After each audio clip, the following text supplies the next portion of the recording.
Representing the business of boxing, ladies and gentlemen, let's hear it for Manager Marty. Thank you. You're far too kind. Thank you very much.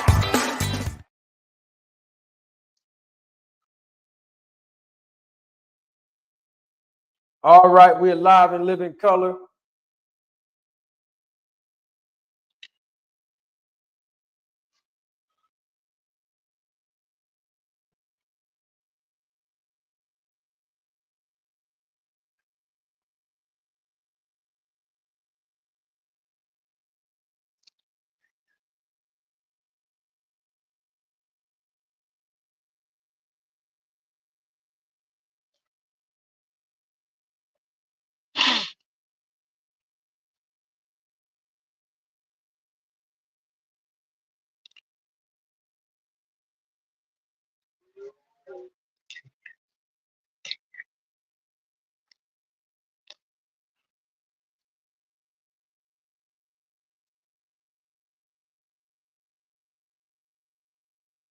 Oh, can y'all hear me now?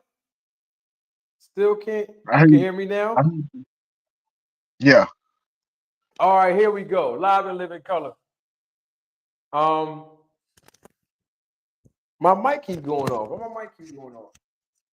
My mic keeps going off.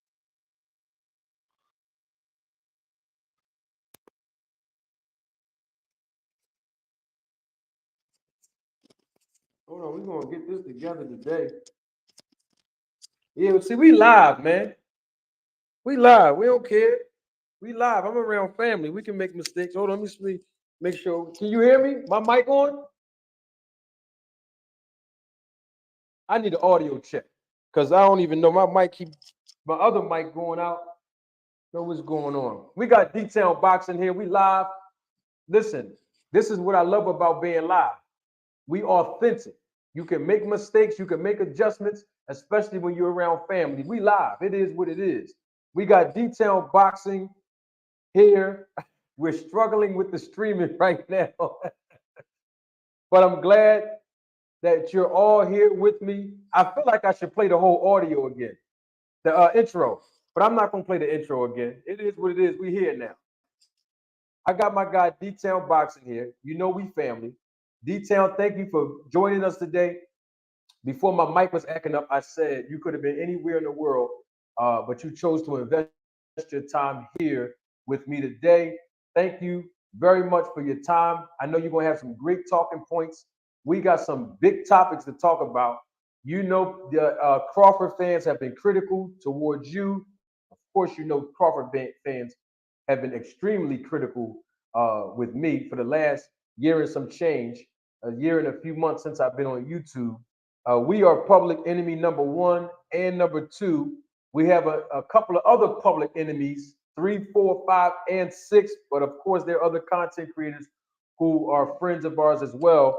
But Detail, before we start, I got to make sure I welcome each and every one of you live and live in color. Thank you for joining us on a live episode of Roll the Tape Podcast with Manager Marty.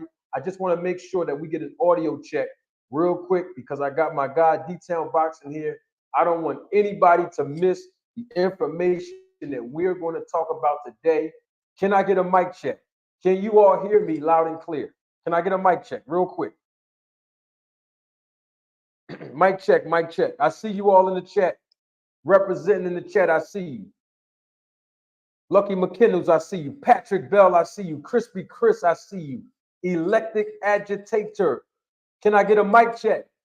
Can you all hear me? I need everybody to open your ears and hear me loud and clear. This show right here, this episode right here, we're not even doing a Town Watch check-in today. We're going right in. Can y'all hear me? Can somebody give me a mic check? I just want to know if y'all can hear me. Detail, let's hear if we can get an audio check from you. Can y'all hear Detail?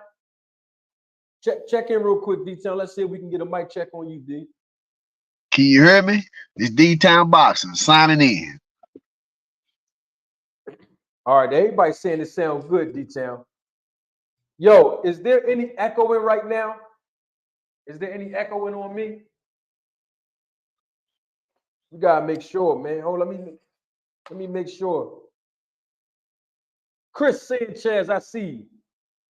Brandon, I see you in the chat. Hold on, let me adjust the lighting, man. I want to make sure that the audio and the visual quality is clear. Gotta make sure we clear here.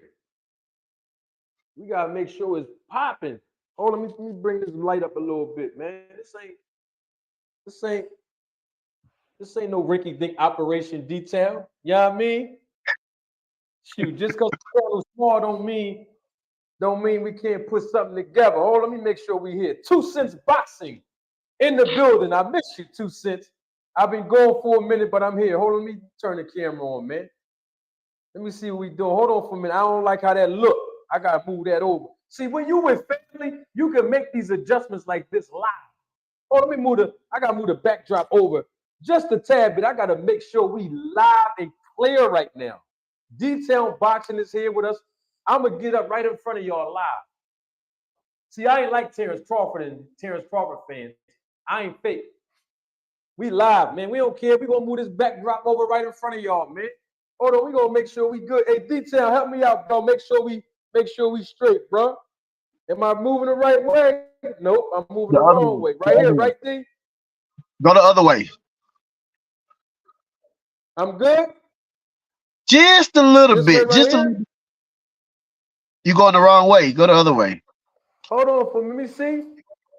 Nah, we gotta have roll. I gotta have the word roll in here. Right there, right? Yeah.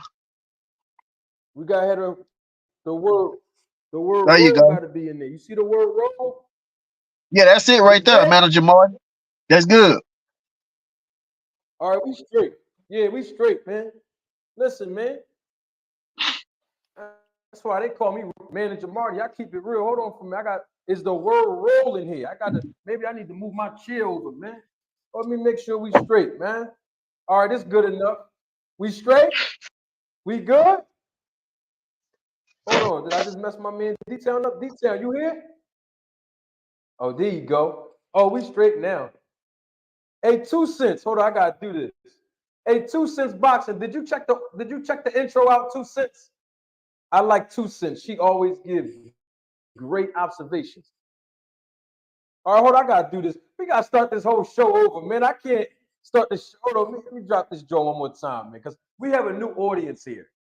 And I gotta make sure that y'all see the lighting, the 4K camera, the backdrop. We got Detail here with us.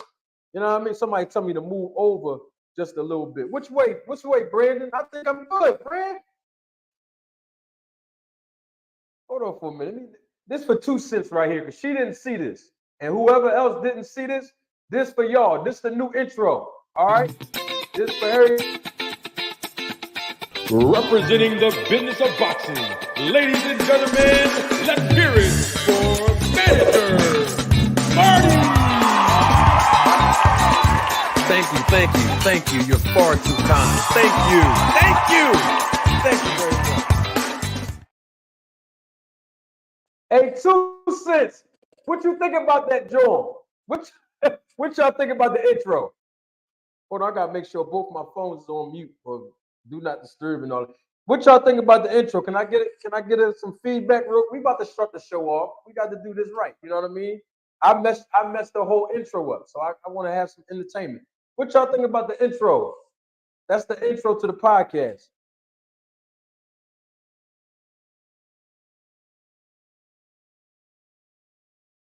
All right, my man Pat said it's cool. Crispy said it's cool. 2 Cents said it was awesome. Somebody's telling me to move my head to this way right here. Oh, let me. I gotta make sure we straight. Chris said I'm Hollywood now. No, I'm never gonna be Hollywood. I'm always gonna support my family. Never gonna be Hollywood. Hold on. Somebody's telling me to move over real quick, man. Hold on. Am I good right here, y'all? I think I'm good. All right, they telling me I'm good. We gotta start the show off, man. I done had the people waiting for too long. All right, we're gonna do it right. We got my man Detail Boxing here with us. Y'all know he's family to me, so don't be acting real funny, Terence Crawford fans. The link is going to be dropped in a few minutes.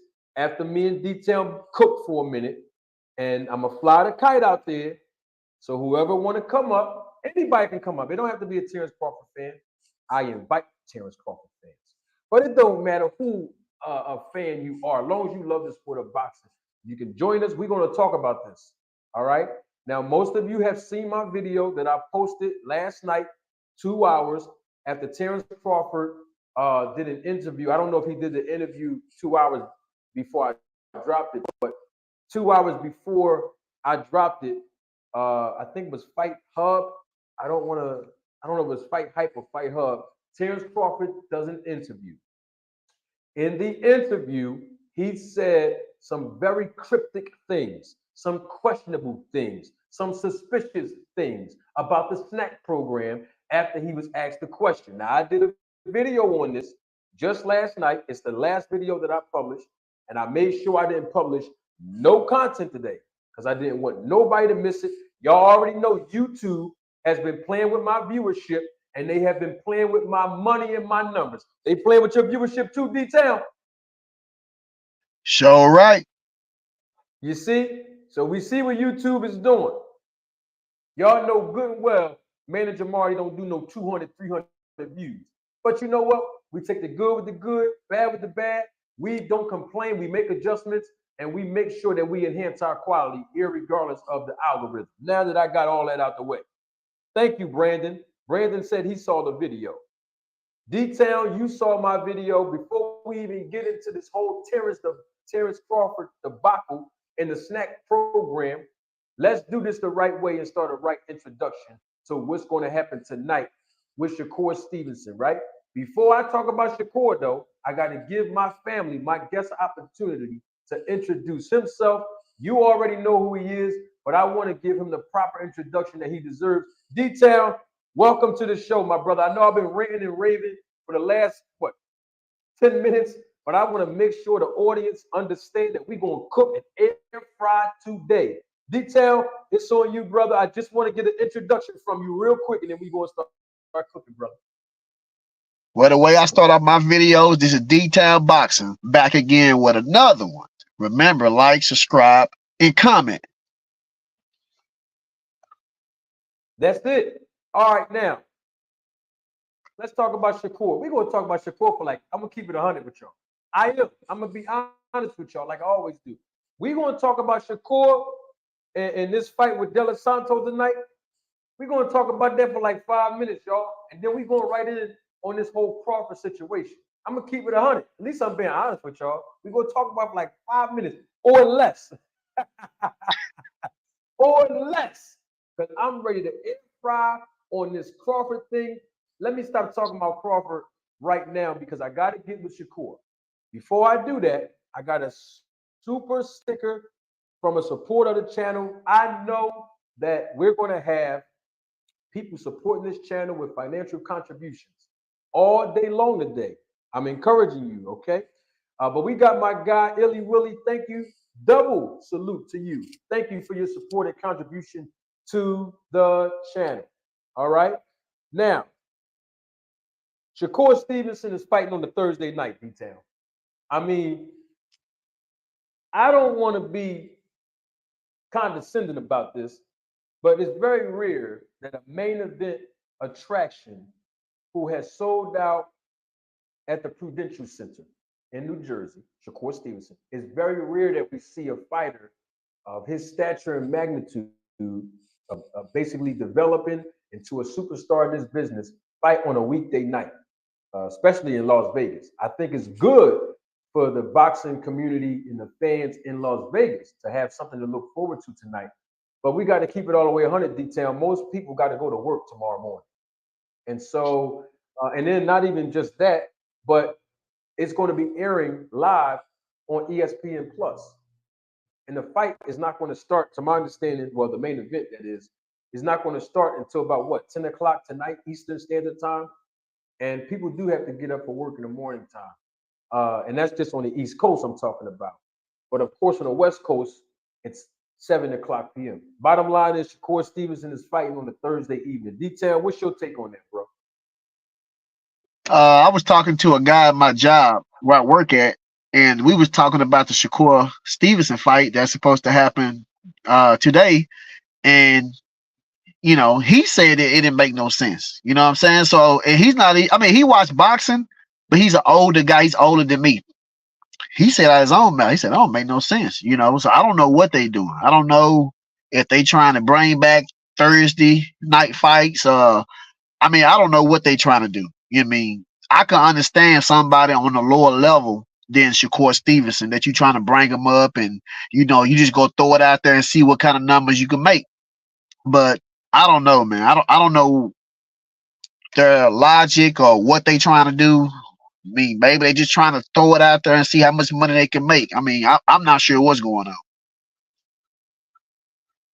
Well, I'm gonna be honest with you. I'm on the website right now, and there are several websites that's producing the availability of the tickets. And I'm gonna keep it all the way 100. This is not looking good, man. I see a lot of seats that's not going to be filled today in this arena. And not only that, but the price, standing room only is $26. Standing room only is $26. Now, I'm going to pull up where if you want to sit on the floor, right there on the floor by the ring, I want to see. Damn. They want well, that's the cheapest. The cheapest floor seat is $579. This is in Las Vegas, y'all. I understand what Top Ranking I'm trying to do, but apparently there was no availability for a Saturday fight. Obviously, when you got a promoter who's in a venue, don't matter if it's Vegas, don't matter if it's Dallas, don't matter if it's Philly, don't matter if it is South Carolina. It don't make no difference where the location is inside of the states here in America. When you have a promoter that's promoting a boxing event on a weekday opposed to a weekend, that's the telltale. I'm trying to teach you the business now. Hear me and hear me good. That's a telltale sign that the promoter do not want to invest too much money to pay the fees to be able to hold that event in that venue, right? Obviously, if you host an event, let's say on a Saturday, the cost of renting that space will be extremely increased compared to a weekday like a Thursday. So that's one thing we got to look at. The second thing we have to look at is the ticket sales, the price point. If you can sit on the floor for under $800, now the highest ticket that I saw just now was $760 something. If you can sit ringside on the floor, don't matter how many rows back, for under $900 or $800, of course, the higher you sit, the farther away from the ring you sit, the cheaper the tickets will be. So we're talking about, let's say, $800 from the floor to $26 standing room only. Mathematically speaking, and we're talking about outside of the hometown of the A-side headliner, Shakur Stevenson. Okay, in other words, he may not be expected to sell a lot of tickets to his family and friends, obviously, because they would have to fly out there, they would have to stay out there in hotels. It's a big thing when fighters, have to go outside of their hometown where they're accustomed to selling tickets, right? Because it's more convenient for their fan base and their relatives and friends to come to the fight. So with that being said, and I saw a lot of the coloring in the seats that are still available, even right now, literally about 3.5 hours away from Showtime, not Showtime, the cable network. I'm talking about the time that this event is going to start. The undercards, that's a clear sign that there's going to be a lot of comp tickets. I'm just going to keep it 100 with y'all. This is how the business works. Now, it's going to be on ESPN. So hopefully, a lot of people don't know this, but the networks, when there's a lot of empty seats, you know, they have a way of panning that camera to the crowd that's actually there, and you really don't get an opportunity to see these seats that are not occupied. All right. Let me give my guy a shout out, one of my day one supporters, Mr. AMG. Thank you so much for your contribution and your support to the channel. Mr. AMG says, salute, Manager Marty, D-Town in the building, salute 2 Cent Boxing, hashtag the jig is up.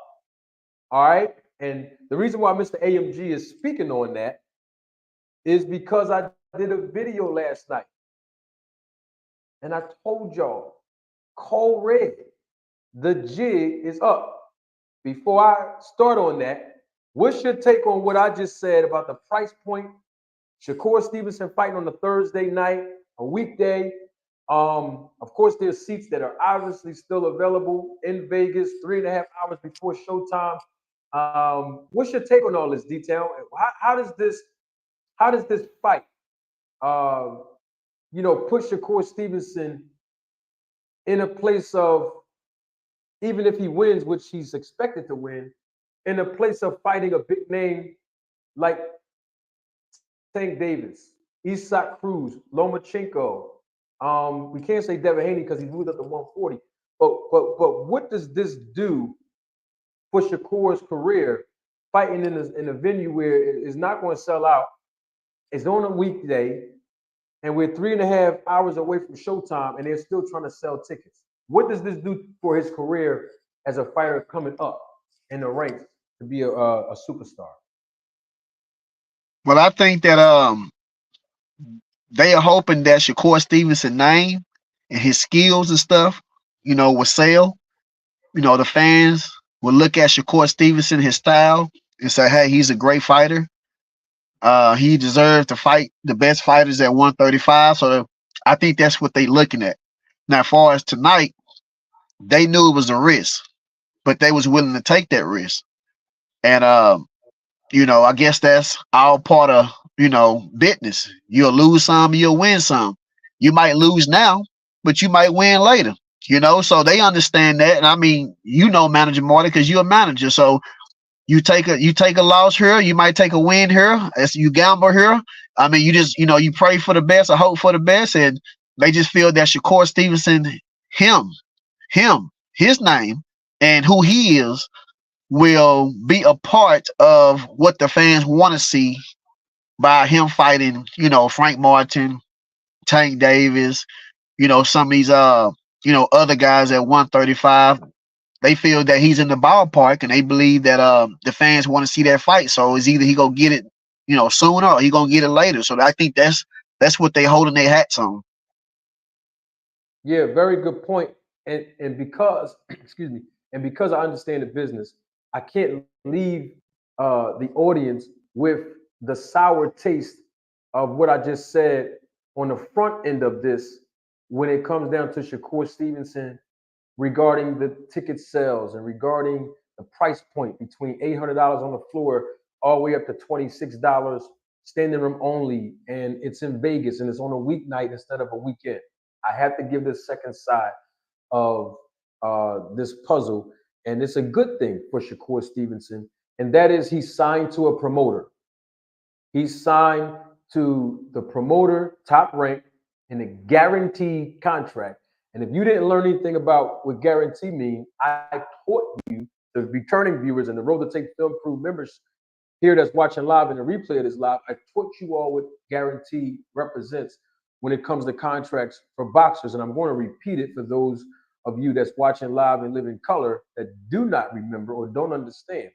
So the flip side of this coin that's a positive for Shakur Stevenson is it don't make any difference at this point whether this venue sell out or not, whether this event sells out or not.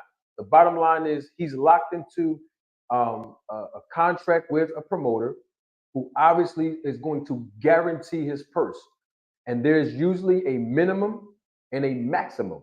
And when I say usually, I'm talking about the standard language in boxing contracts where most fighters get paid a minimum guarantee, which means that the promoter guarantees them to be compensated no less than the minimum amount for the amount of rounds that they compete in, and then the maximum is the amount that the promoter will not exceed paying the fighter. So I don't know what Shakur Stevenson's minimum and or maximum guarantee is, but it's not based on the ticket sales. Now, is that a form of him getting a percentage from ticket sales? That's possible. But when you're locked in as a fighter to a promotional contract, most of the time you don't get the back end money. You don't get the tickets revenue.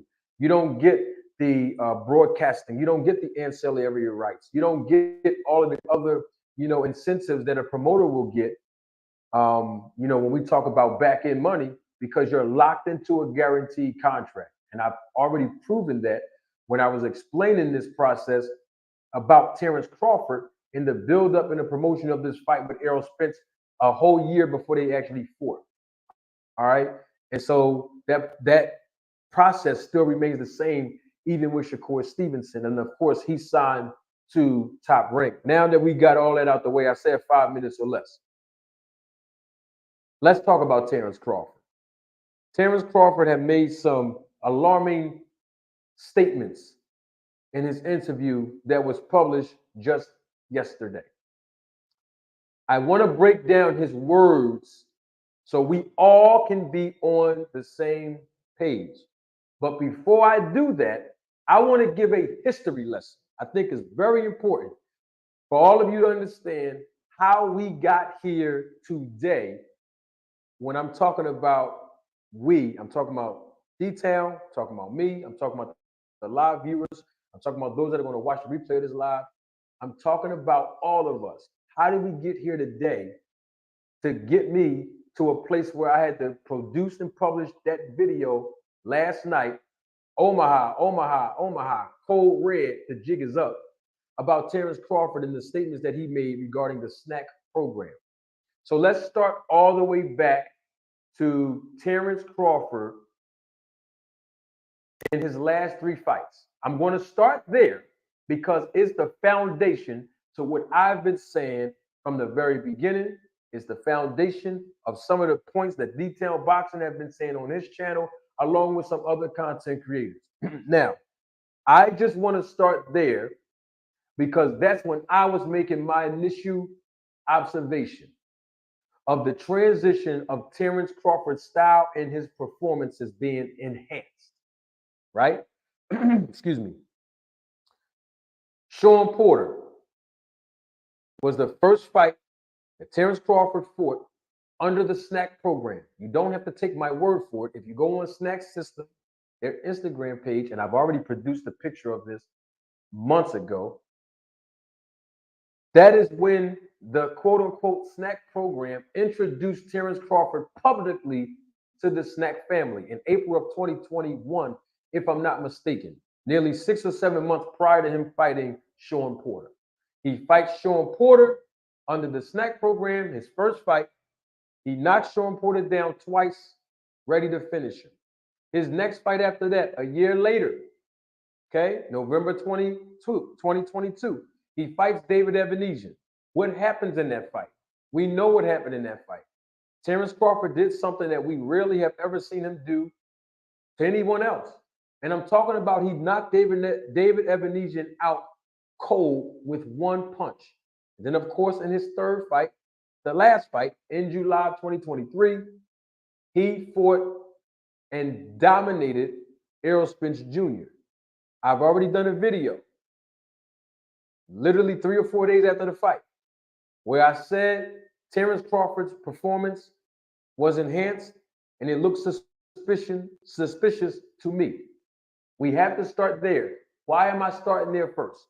Because I want us all to be on the same page about one fact. I don't care what nobody else says. There's a fact that remains on the table. I've already pointed this out months ago, but I'm going to have to do it again, D-Town. Terence Crawford, according to according to VADA.com, I've already published this information literally 2 months ago. 2 months ago now. I don't know if they updated it since then. But as far as 2 months ago, back to 2020 and 2021 was the last time, according to VADA.com, that Terence Bud Crawford was tested by VADA. That's not an opinion, that is a fact. In other words, let me translate that. The entire time that Terence Crawford has been under the SNAC program for his last 3 fights, VADA has not publicly acknowledged that he was administered by them through testing. That is not an opinion, that is a fact. I'm going to stop right there because I want D-Town to pick up where I left off from that observation. And I want D-Town to tell me what his observation was as far as Terence Crawford being on the SNAC program from the Sean Porter fight, David Evanesian fight, and then the Errol Spence Jr. fight. D-Town, what was your observation in Crawford's last 3 fights being on the SNAC program? Well, like you said, Manager Marty, we all know, well, I ain't gonna say we all know, but Victor Conte is a person you shouldn't associate yourself with, especially of things that came about or what he has done in his past, and he got caught up and now he's supposed to be working for the good side and trying to make sure that the sport of boxing is good. But Terence Crawford decided to go and deal with Victor Conte for a reason.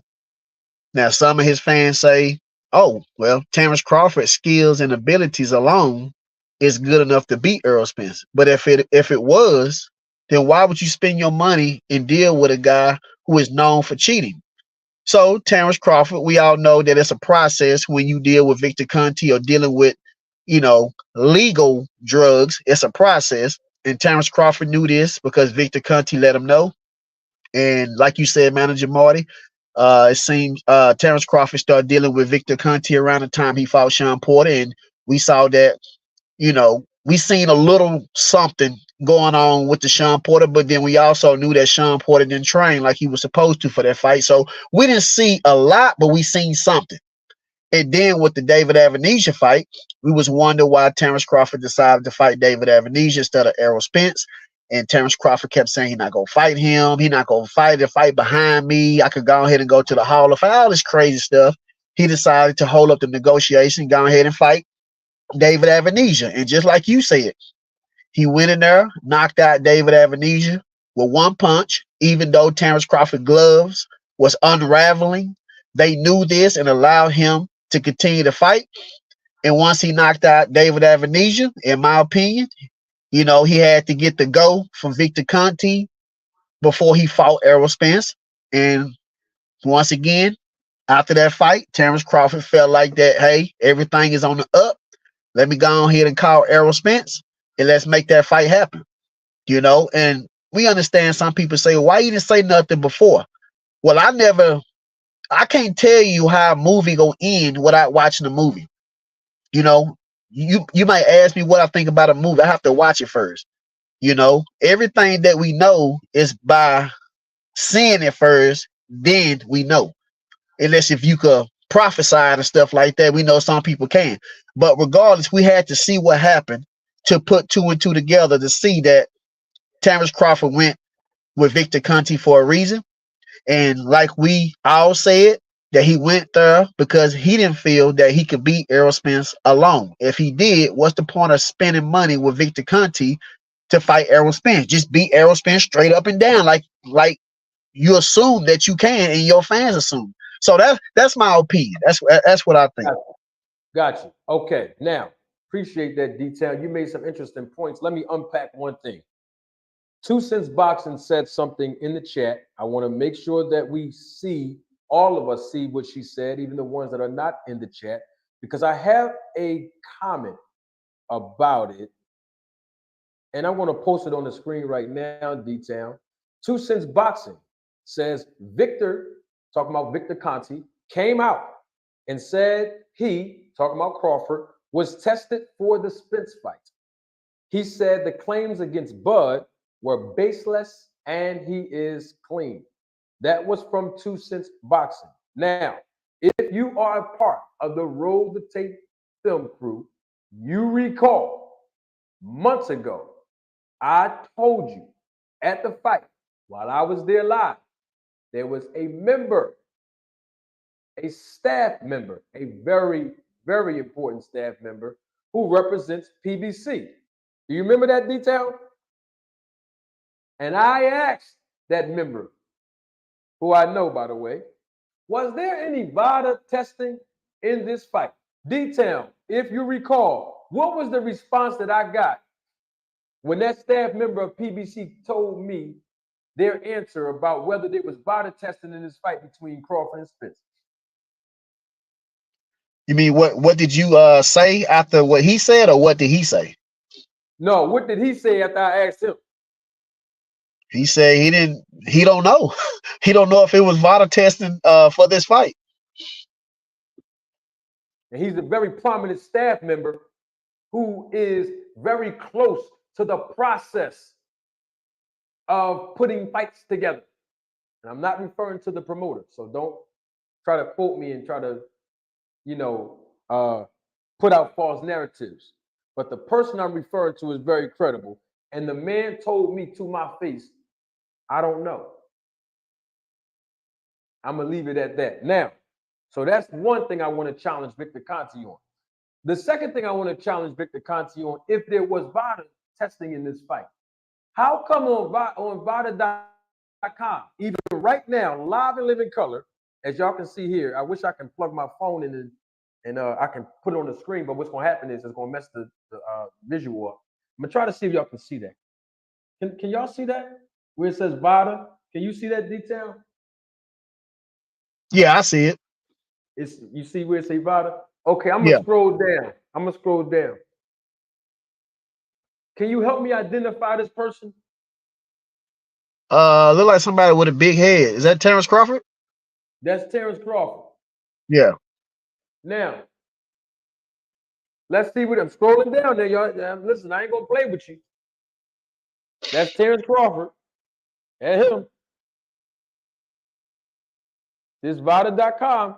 Make sure everybody can see. Hold on, let me scroll it down so y'all can see this ain't fake news. Let me make sure my mic is good. It's not fake news. Can you still see VADA? Yeah, I see it. All right. That's Terence Crawford.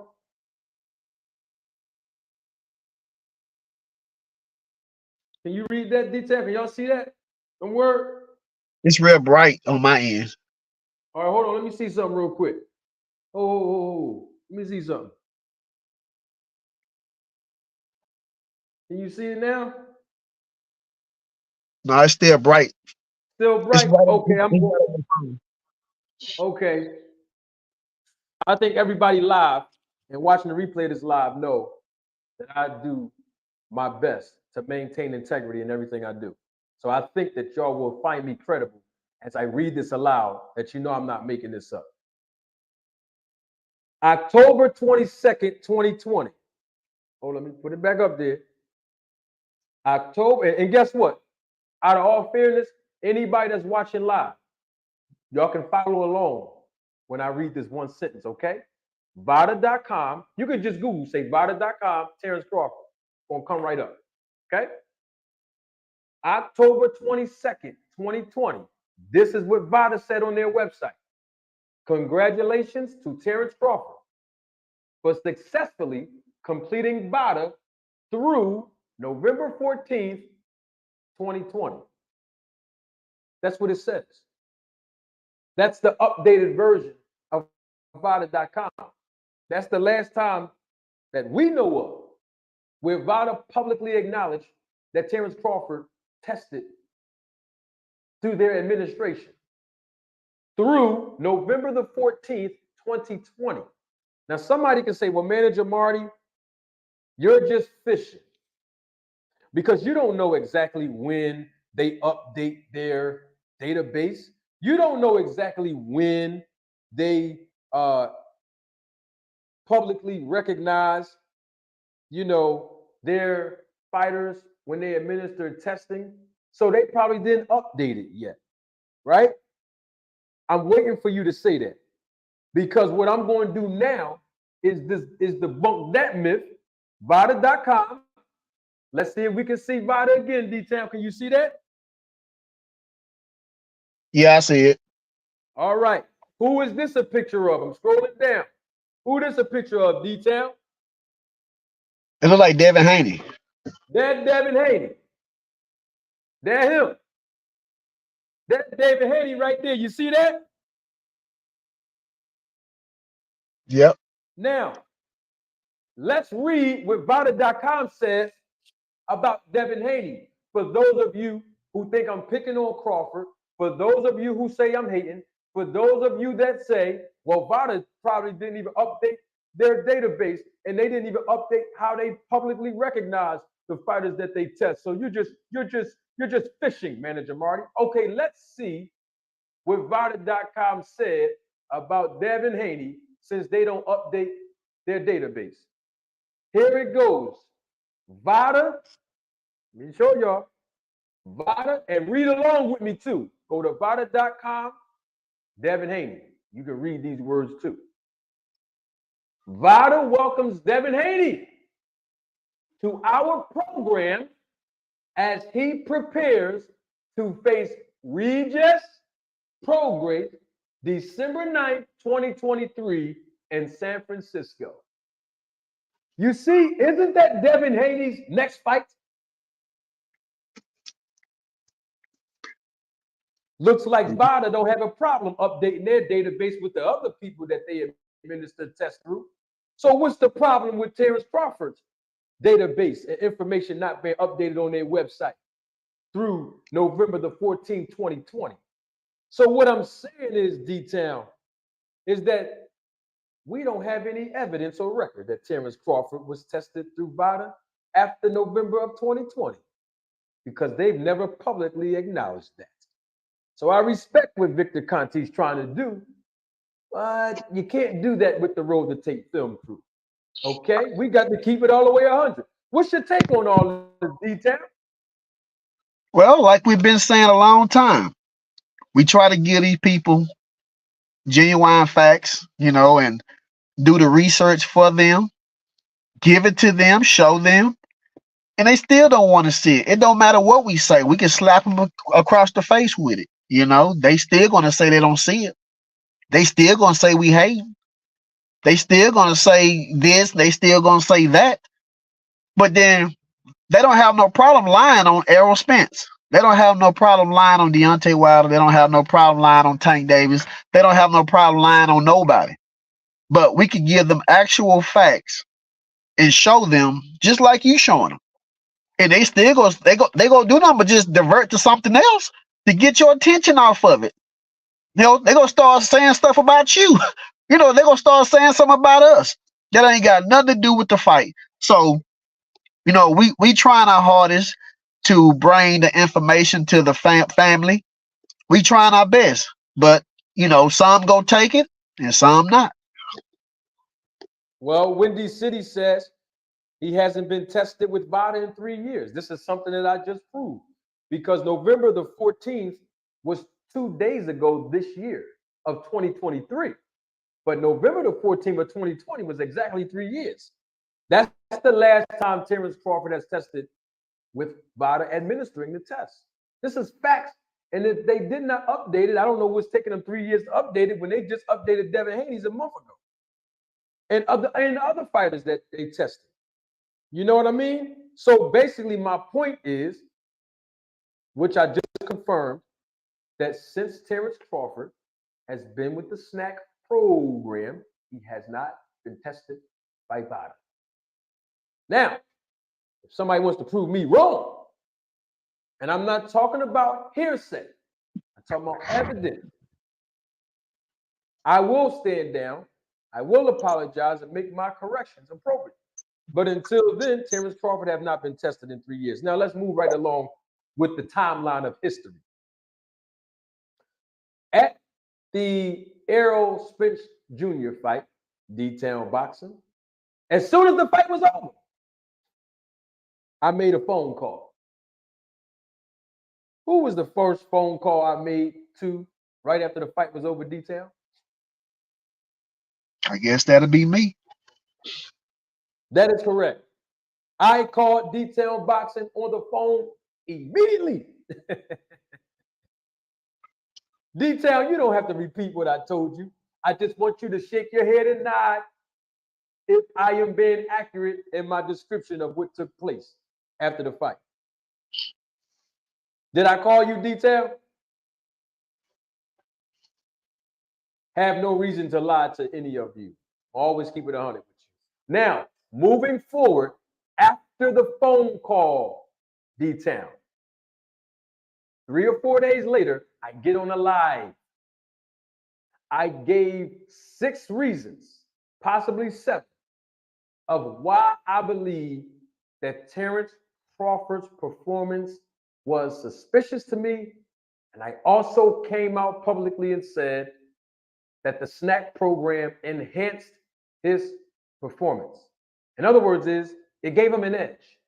Because of that, people from all over the world, people basically who disagreed with me, including a lot of Terence Crawford fans, have come in my comment section, came on my panel, came in a live chat, came on other people's panels, referencing me, and they all said the same thing.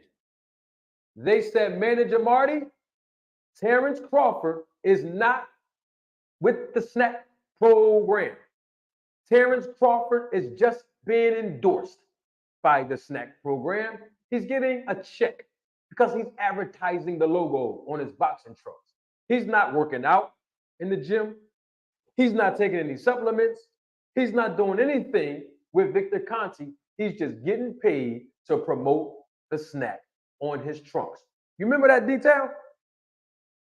Yep. And then what did Manager Marty do? I'm the first one to do it on YouTube. I put up a picture, a screenshot that I got from SNAC System on their Instagram page of Terence Crawford sweating and carrying on in the SNAC gym, taking a picture with Devin Haney and Victor Conti in the middle between both of them. You all have seen that picture resurface that I put out there all over YouTube at this point. Now, Terence Crawford fans didn't come back to me and say, Manager Marty, you were right. You know what they said? Oh, that's just him just taking the picture. I said, okay, no problem. You still don't want to believe. What did I do next? I found the clip on YouTube. And it's interesting to me, Detail. You can't even go on YouTube nowhere and find this clip nowhere else. Even now, somehow, some way, it just disappeared. But I still have a copy of it. And that was Terence Crawford's interview with Joe Rogan. Remember that Detail? Yep. Joe Rogan asked Terence Crawford directly. He said, Bud, so we're hearing you with the SNAC program. You with the SNAC stuff. Are you with that? D-Town, you remember what Terence Crawford answered? You remember that? Yeah. He said, yeah. He said, yeah. He verbally confirmed that he was with the SNAC program. He verbally confirmed he's not an endorsed paid spokesperson for SNAC. No, he's a part of the program.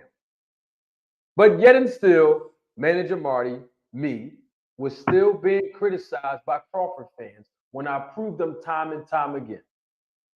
I've had people that know me personally call my phone and tell me personally, several people, Manager Marty, well, they didn't call me manager. They say, Marty, you ain't never see him take no supplements. He's being endorsed by SNAC. He's not a part of the program. He's not working out at the gym. He's not taking the supplements. You're just reaching.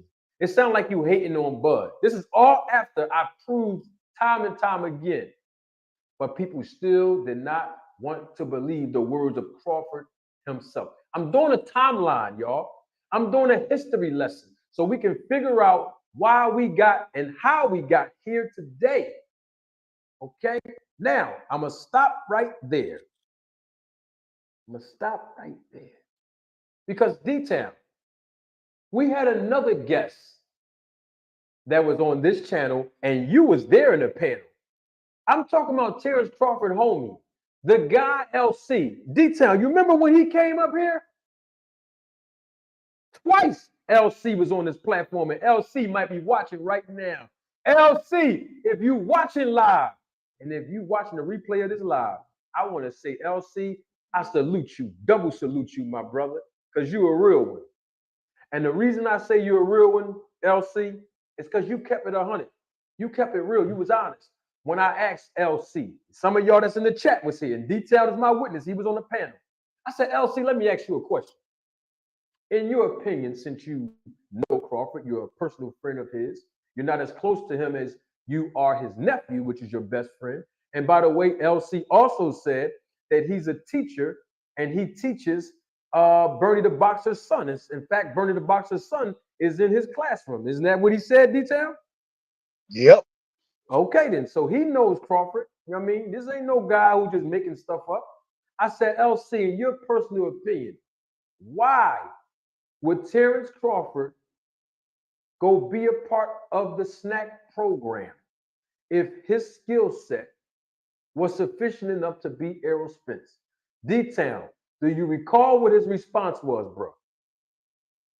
He said, if I'm not mistaken, that Errol Spence was too big and too strong. And that's the reason, or the reasons, or a couple of the reasons why Terence Crawford went off and dealt with Victor Conte. That's what his homie said. And I can roll the tape right now and pull it up if y'all don't believe that's what happened. So I'm giving a timeline, a history lesson. That's what LC said. Now, did we see Crawford look bigger than Spence in that ring July 29th, D-Town? Yep. Did we see Crawford look stronger than Errol Spence in that ring July 29th, D-Town? Yeah. Sounds like he accomplished his goal to me going over there to Victor Conte. D-Town, I'm going to digress for a second. What's your take on all this stuff right now, bro? Well, we also know that Blu-ray came out in a video and said that it was some situations that went on in the training camp of Errol Spence, and we seen other videos came out and said that Errol Spence had a injury, a rib injury, or something like that, or whatever. But Terence Crawford, like he said that he don't want to lose in front of his mother, his family. And Terence Crawford did whatever he had to do to win against Errol Spence Jr. And we're not faulting Terence Crawford for Errol Spence wanting to fight at 147. You know, if the weight was an issue, that has nothing to do with Terence Crawford. All we saying is that Terence Crawford, if he felt that he was more superior than Errol Spence, according to his trainer, according to Terence Crawford and his fans, then why did he have to go off and go spend money out of his pocket? Because according to his fans, Terence Crawford need money. He got to take care of his family. He got to do this. He got to do that. So if money was an issue, then why would you go off and deal with a guy like Victor Conte? Because Victor Conte, I don't know how much he charged, but the man, I'm sure he ain't cheap. That man has a name, Victor Conte. He been in business for a minute. And I'm sure the man ain't cheap. I don't know how much cheap is, but regardless, Terence Crawford felt that by him alone was not good enough to beat Errol Spence Jr. And that's the reason why I believe that he did not fight Errol Spence Jr. Like he said, he was the puppet master. And he pulled a wool over a whole lot of people's eyes. And a lot of people didn't buy it, but a lot of them did. So he went off and dealt with Victor Conte.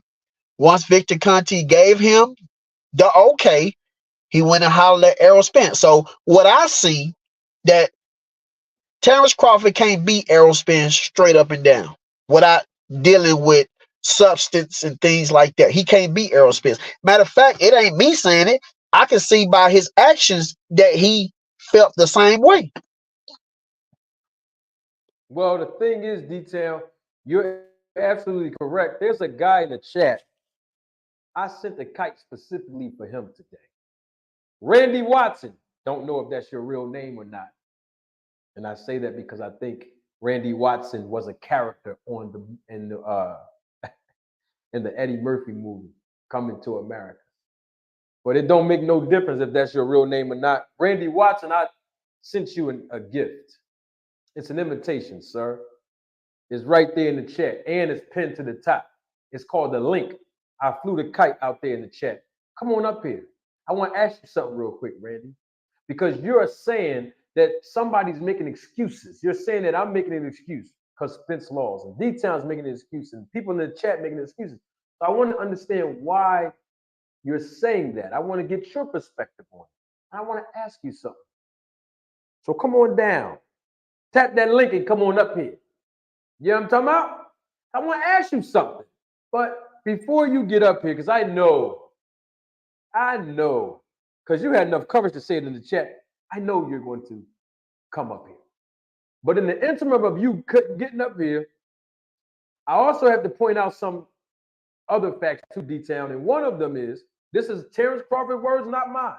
He was in an interview a month before the fight, and he said that he called Errol Spence directly in January. Did you ever hear him say that, D-Town? Yeah, he said that. So he fights David Ebenezer in December, knocks him out cold, and literally under 3 weeks later, he's on the phone calling Spence for a fight. Now, usually, typically, when fighters had a good training camp where they disciplined themselves to produce the result that Terence Crawford did in the fight, usually, an 8 to 10 week camp, usually fighters, they go spend time with their lady because they would have been withholding and abstaining themselves. They go out on vacation with their family. They go and try to spend the money that they just made with their purse as far as the compensation they receive. When I say purse, and they try to enjoy life. Some people buy dogs. Some people buy a house, a car, like, Crawford building a mansion from the ground up, things of that nature. But that's not what Crawford said he did. He was already putting Spence on his radar. After being on the SNAC program for 2 fights, knew that it worked, and now all of a sudden, a month later or less, he gets Spence on the phone, and now he wants to fight Spence. I wanted to point that out. Randy Watson, we're still waiting for you. Come on up. Link is pinned to the top of the chat, okay? Now, moving right along from where D-Town left off. Terence Crawford has been receiving a lot of criticism with regards to his suspicious performance. I pointed out first, some people who are content creators, they piggybacked off it. They even observed it and was like, good point. They even made some other references as well. Bottom line is, the pressure was getting to Crawford. He felt like his back was against the wall. He goes on Twitter. Now, we was expecting for Crawford, if he's going to make a public statement, D-Town, on Twitter, to say, I'm a clean fighter, I'm not juicing, I will never cheat. But that's not what he tweeted. In fact, he tweeted, I'm juicing now, laughing emojis. He never said he didn't. I'm not saying he did, but he never said he didn't. What's your take on that tweet, D-Town? Even up until the day, the man still never flat out denied these allegations. I mean, Terence already done hung himself already. I mean, every time he's in an interview, it's like he's the judge, the jury, and the defendant, and the accuser all at once, just by his own words, So, I mean, Terence Crawford, like you said, Manager Martin, he said in that video, I don't know if you already said it or not, but he was talking about what he did with SNACs. So, I mean, well, I didn't get to that part next. That's the next part. Yeah. So, we're gonna get to that. No, but I'm talking about him on Twitter. Remember, he was defending himself, but he still never denied it. Yeah, I mean, it's because he knows it's true. I mean, it's different drugs. You got illegal drugs and you got legal drugs, and A lot of people were saying that you were saying illegal. I was saying illegal. We wasn't saying illegal. We said legal. So, I mean, he went to Victor Conti. We all know what Victor Conti do.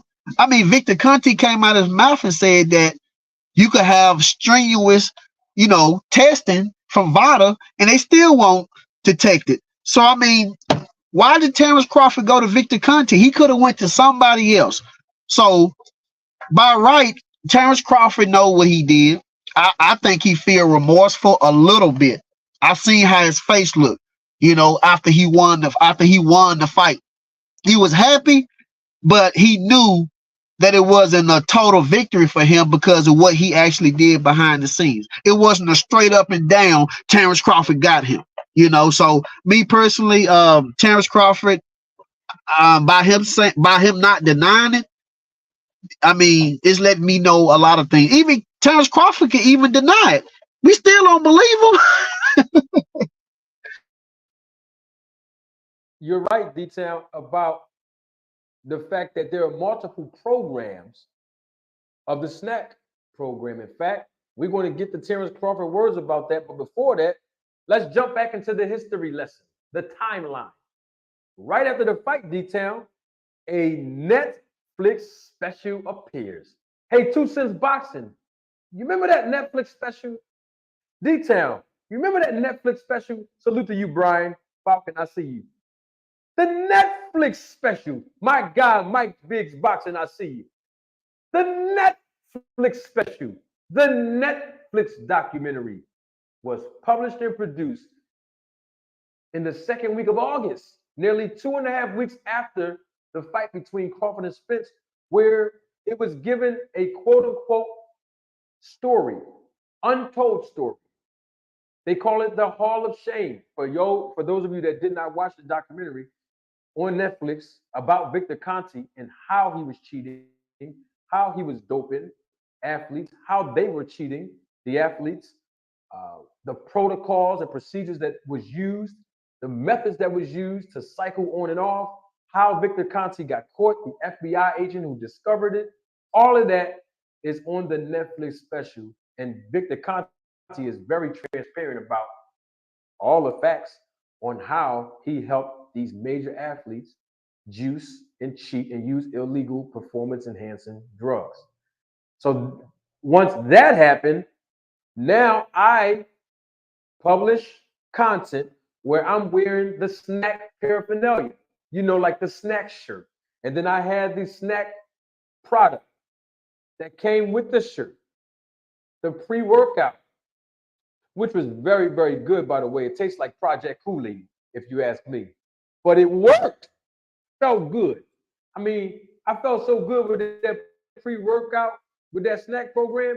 I was trying to Google how to get in contact with at least 3 Playboy bunnies. But the secretary wouldn't answer the phone. I just tried to test it out to see if it worked, if it enhanced performance. You know what I'm saying? That's all I'm saying. But it works. And I've been saying the SNAC program worked time and time again, D-Town. And some people, like 2 Cents Boxing said in the chat just now, they want to void the truth and the facts and continue to believe a lie. So now we got to get forward onto Terence Crawford's words himself. I got a question for Terence Crawford fans. By the way, the link is still in the chat for anybody. Don't matter who you are. You want to come on up? Let's talk about it. How come when Terence Crawford says things like, I'm going to dominate Errol Spence, Terence Crawford fans believe it? How come when Terence Crawford say, I always wanted to be the welterweight unified champion of the world, Terence Crawford fans believe it? How come when Terence Crawford says, all of those fighters that was on the other side of the street were ducking me, Terence Crawford fans believe it? But when Terence Crawford say things like what he recently said yesterday, they still don't believe it, D-Town. I mean, let's analyze what he said. Terence Crawford was asked a question I don't know who the person was. I don't know if he's a journalist, a reporter, or a YouTuber. I don't know. But obviously, he's some form of representation of the media. He asked Terence Crawford a question. The question was, he said, since you're with SNAC, talking about the SNAC program, does SNAC give any fighters the edge when they're using SNAC in their fights? Terence Crawford response was Motorsports says the SNAC program. Well, put this on the screen now. Let me put this on the screen now. We got to deal with it. Motorsports, you're more than welcome to come on up because I know that you've been on this panel several times. You are an avid Terence Crawford fan. You are highly respected on this channel, but you are of no exception to the rule today. Link is in the chat. You can come on up. Motorsports says the SNAC program does work, but it's not steroids. I have a question to you about that, Motorsports, but I need you to come up here first. Though. Yeah, I want you to come up because I want to get your reaction to that statement you made. I got a question about that. Now, let's get back to my point. Terence Crawford response after being asked, fighters on the SNAC program, do they have an edge when they're on the program and they get into these fights in the ring? Terence Crawford's response was, there's no edge. The fighters on the SNAC program, they don't have an edge. It's up to the fighter. It depends on the fighter. It's not the program. It's not the legal or illegal supplements or whatever. It's not the program, period. Whether it's legal or not, it's not the program. It's not SNAC that give these fighters the edge. It's not SNAC. It's the fighters themselves. That's what Terence Crawford said. And then he says, hey, different fighters are on different programs with the SNAC. And then he goes on to say, I use certain things. That's what he said. I use certain things with SNAC that other fighters don't use. Or maybe they do. That was the direct quote, Terence Crawford. Before I give my analysis, as the viewership is increasing exponentially, detailed, you heard everything Crawford said. When he was asked that question, what's your take on it? Comparing his response to all of the facts that we just spent over a half an hour, given the timeline and the history lesson on. What is your assessment of what Crawford said out of his own mouth? Well, we've been saying that, Manager Marty, they don't want to believe us. They don't even believe Terence Crawford right now because they don't want to believe it. Terence Crawford just confirmed what we've been saying. Me, you, Manager Marty, and other people never said that he took illegal stuff. We said he took legal stuff. It could be illegal. It can be. I mean, I don't put anything past Victor Conte. But like you said, they said that he was not using anything. Then come to show that Terence Crawford said out of his own mouth that he was using things. And for him to say that he using certain, I guess, drugs or performance enhancers or whatever that some people might be using or people might not be using. So that means that he has a variety of stuff over there that people can choose from. And if I put that with what his homie said or somebody that knows Terence Crawford, that Terence Crawford went and dealt with Victor Conte because Errol Spence was too big and too strong. And then by that, Terence Crawford did look big in the fight and he did look strong in the fight. So I have to put a lot of things together, and Terence Crawford went with that man for a reason because that man has that straight drop. He has that Aola. He got what it takes to make a fighter win, just like he did with other athletes in the sport of boxing and like he's doing with Devin Haney. So he has a variety of things that you can choose from. If you want, we can get you some speed. You want power, we get you some power. You want endurance, we get you endurance. Whatever you want. just look at the shelf, point at it, and we can get it rolling. So once again, Terence Crawford let us know and validated that we was right all along. And Terence Crawford went over there and spent his hard-earned money to get the results that he got, and he got those results.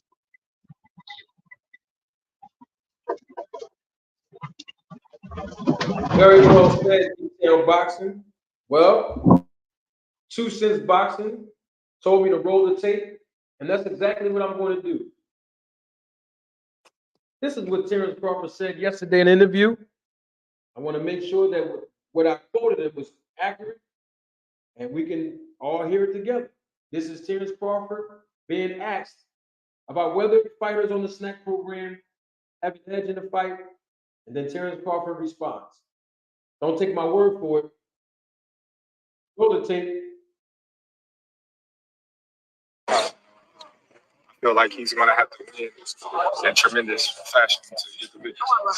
They've worked SNAC before. What kind of edge do you think they get to a NAC? I don't think I don't foresee say it's an edge. I think it's the fighter. Everybody's different. You know, everybody program is different on SNAC. You know, I just use certain things with SNAC that other people don't, or they do. Did you hear that, D-Town? Yep, I heard it. Somebody said my mic was a little low. I was putting this lavalier up to it. Y'all didn't hear that? Y'all couldn't hear that?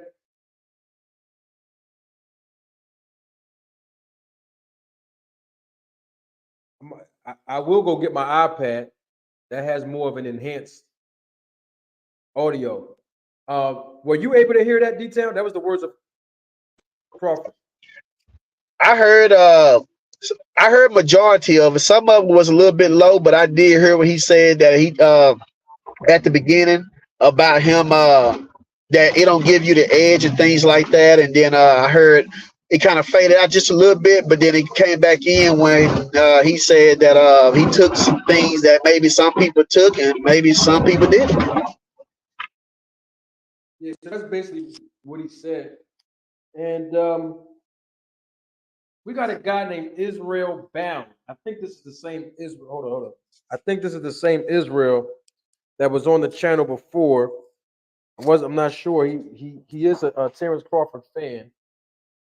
If this is him, Israel Bound. I want to make sure this is you. Can you show your face? I think that is Israel. You was on the chat. Yeah, that's my man Israel. Yeah. That's my man Israel. You can turn your camera off if you want, Israel, when you get on. This the guy Israel. He was on this platform before. He is a Terence Crawford fan. We're going to add him to the stage right now. Israel, how you doing, sir? Israel, can you hear us? Yeah, I can hear you. What's up with you, Marty? Okay. Oh, I'm doing great, sir. How about yourself? Oh man, I can't complain, man. Just out here, you know. I see you got you a nice little backdrop there, you know, and your intro. Moving on up out here in these boxing streets. I appreciate it. Yes, sir. And there's more enhancements, but of course I can't do no enhancements unless the people go ahead and financially contribute to the channel. So if y'all watching now, be a blessing to the channel. Go and send that money now, so we can. You got to, because hey, listen, I'm doing all this for you. I'm doing this for each and every last one of you, so that you can enjoy the value of the content, but also to enhance the visual and audio quality, and that's what your financial contributions do on this channel. Israel, I'm glad to have you. Welcome again. What's up, man? Talk to the people. What's going on, man? Man, hey, I would like to kind of just kind of not divert, so to say, but to kind of backtrack just a little bit to the Boots and Terrence situation as far as them fighting. Because I'm not understanding the whole ducking thing. Right? Like I honestly don't understand it.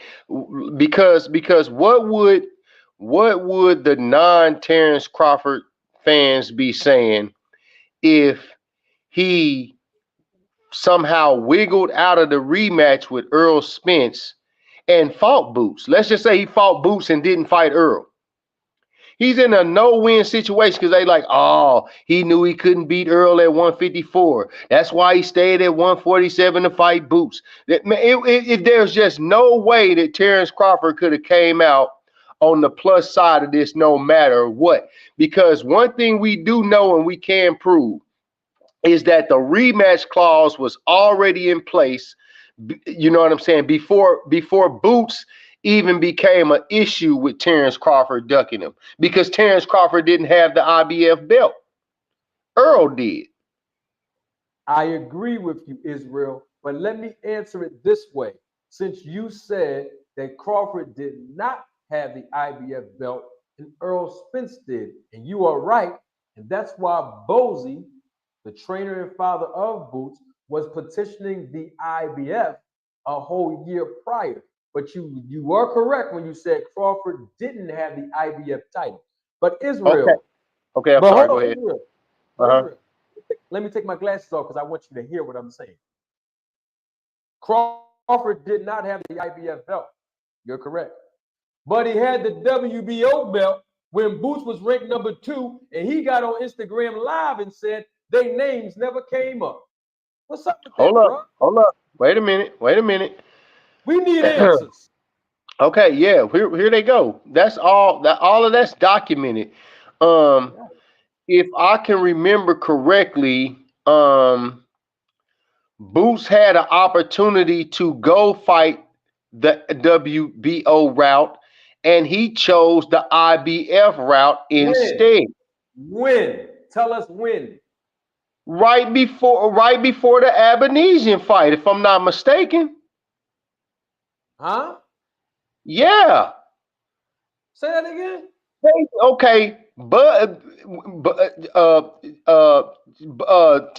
Boots Ennis had an option to go petition either for the IBF or the WBO. Now, this is according to Terence Crawford. Now, he said this publicly, and okay, you can feel however you feel about it, but nowhere did Boots or his camp ever nobody still hasn't dispelled this.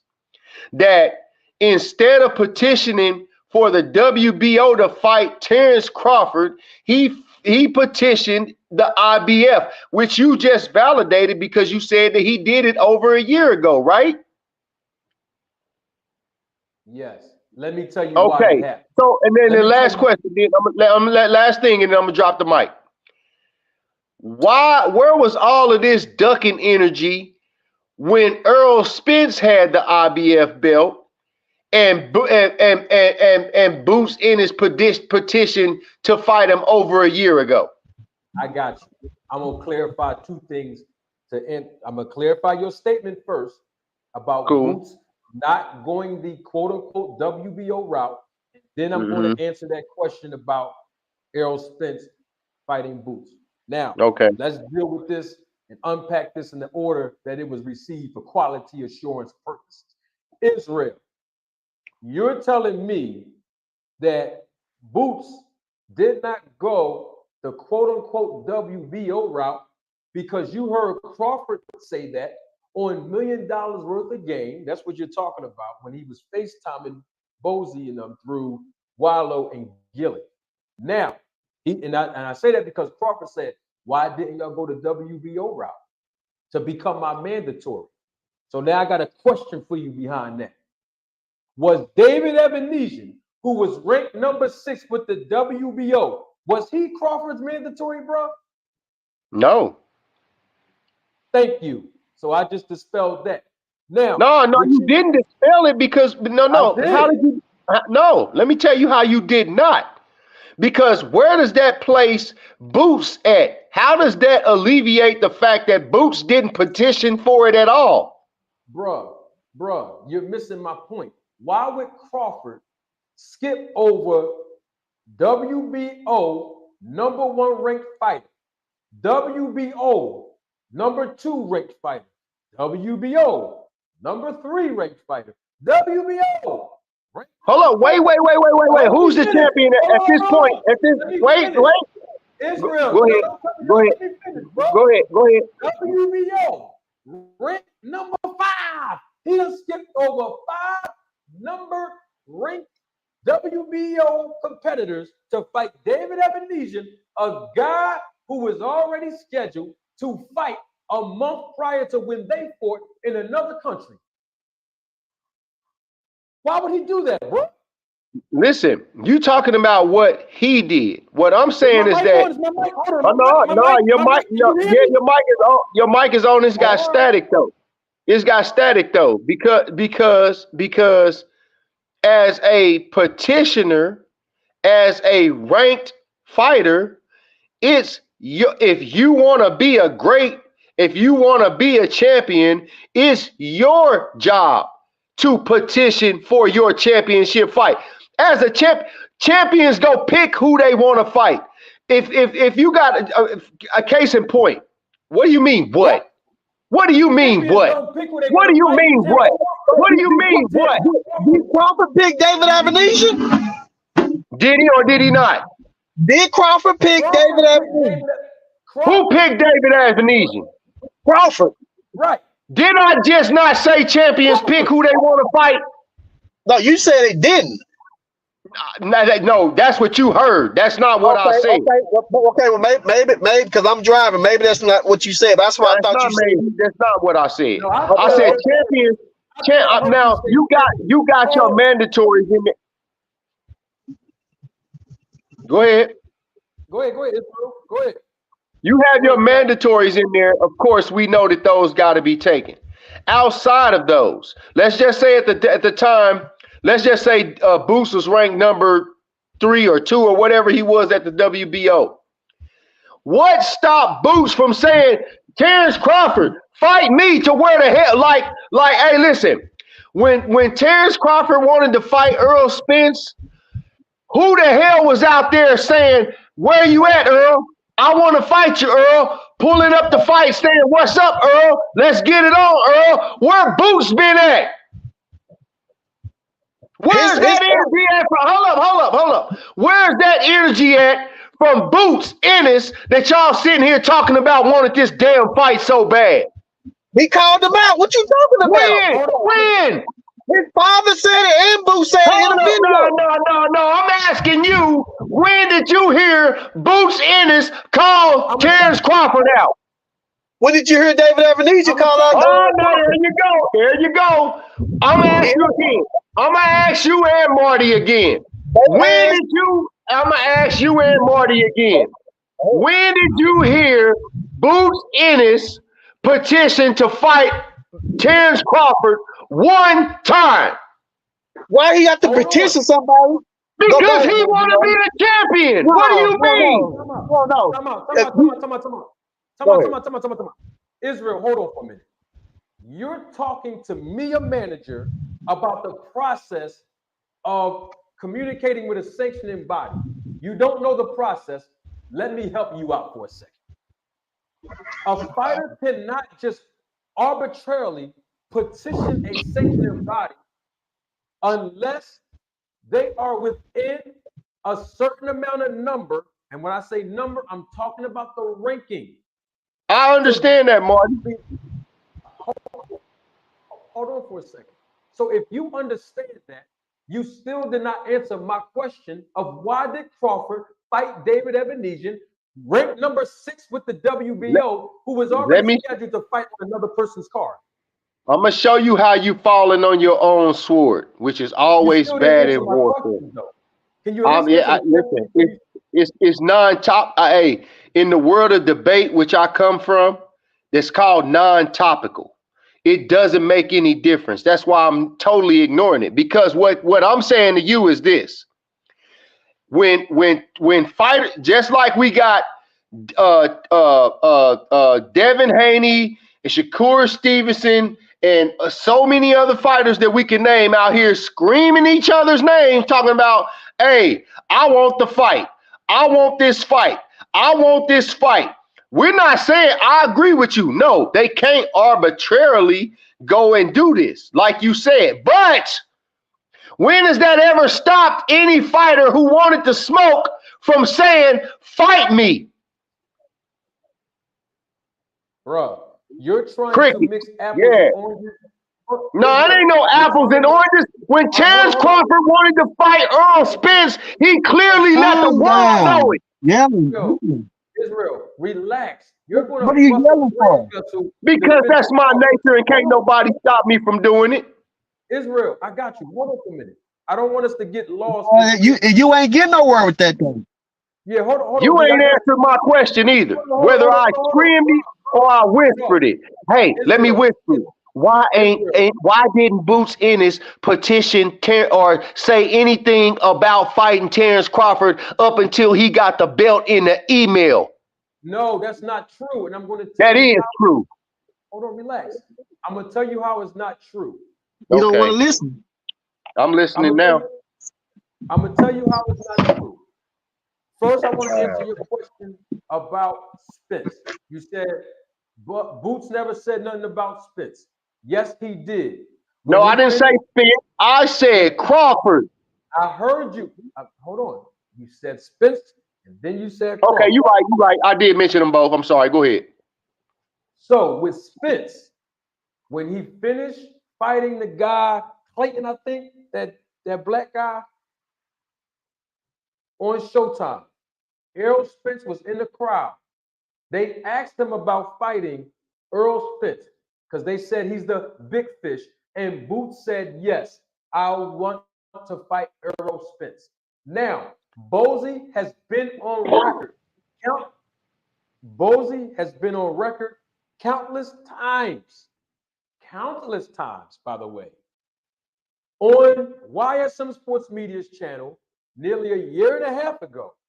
Probably longer than that, but I know firsthand a year and a half ago, Bozy has been publicly saying he wants Boots, and then Boots actually was on record as well, saying they want to fight the top guys. Errol Spence, they called him by name, and Terence Crawford.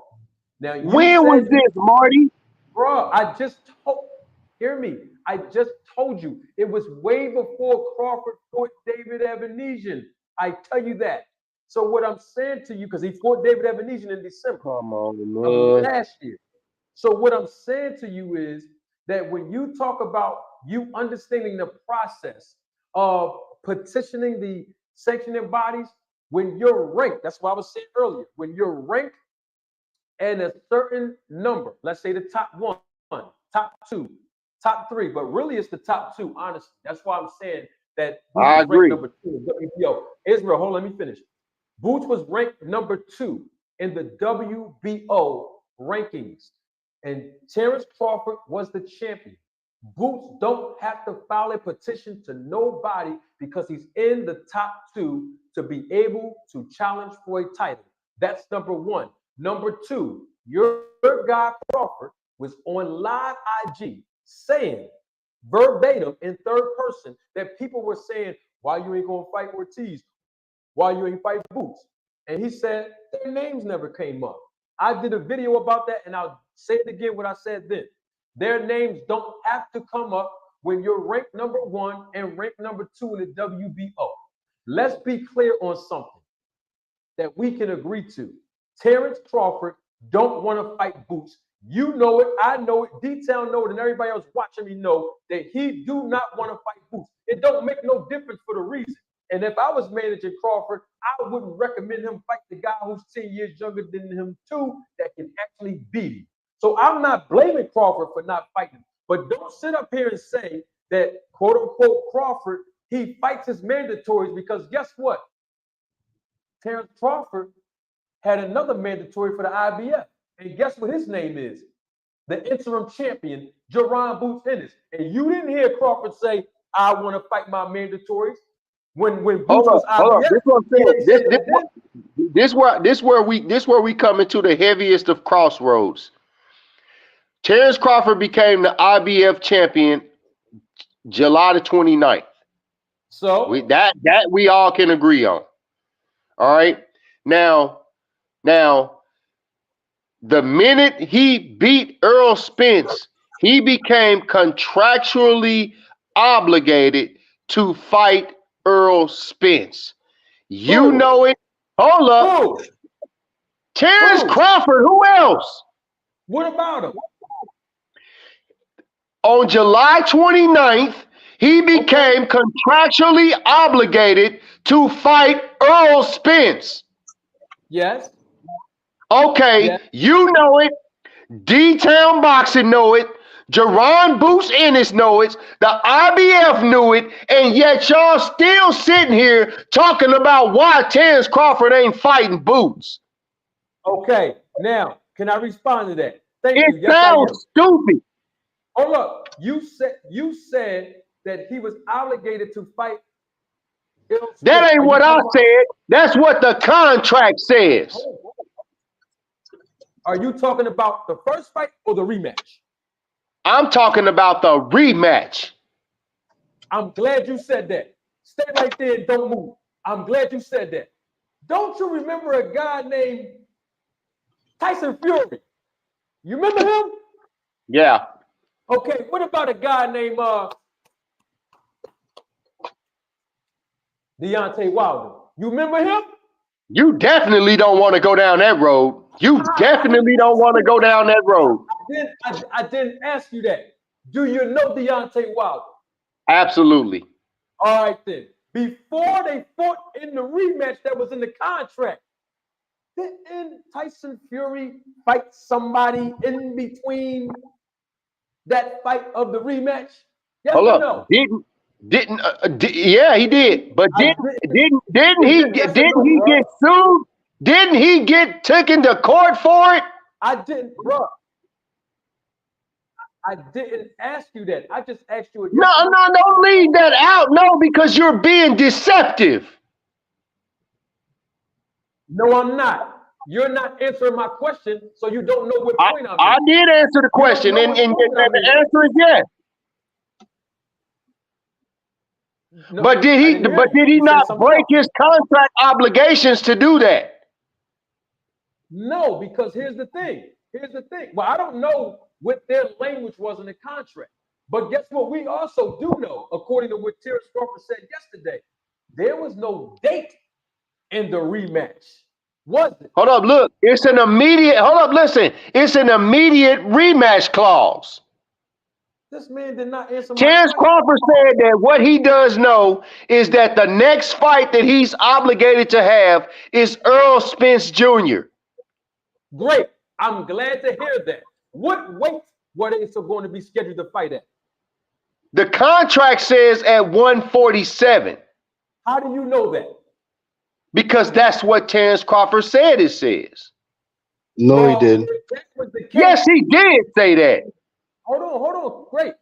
No, I'm talking to Mr. No, he didn't, because you a damn lie. He did say that. Don't call me a damn lie. No, he did I not. just called you one.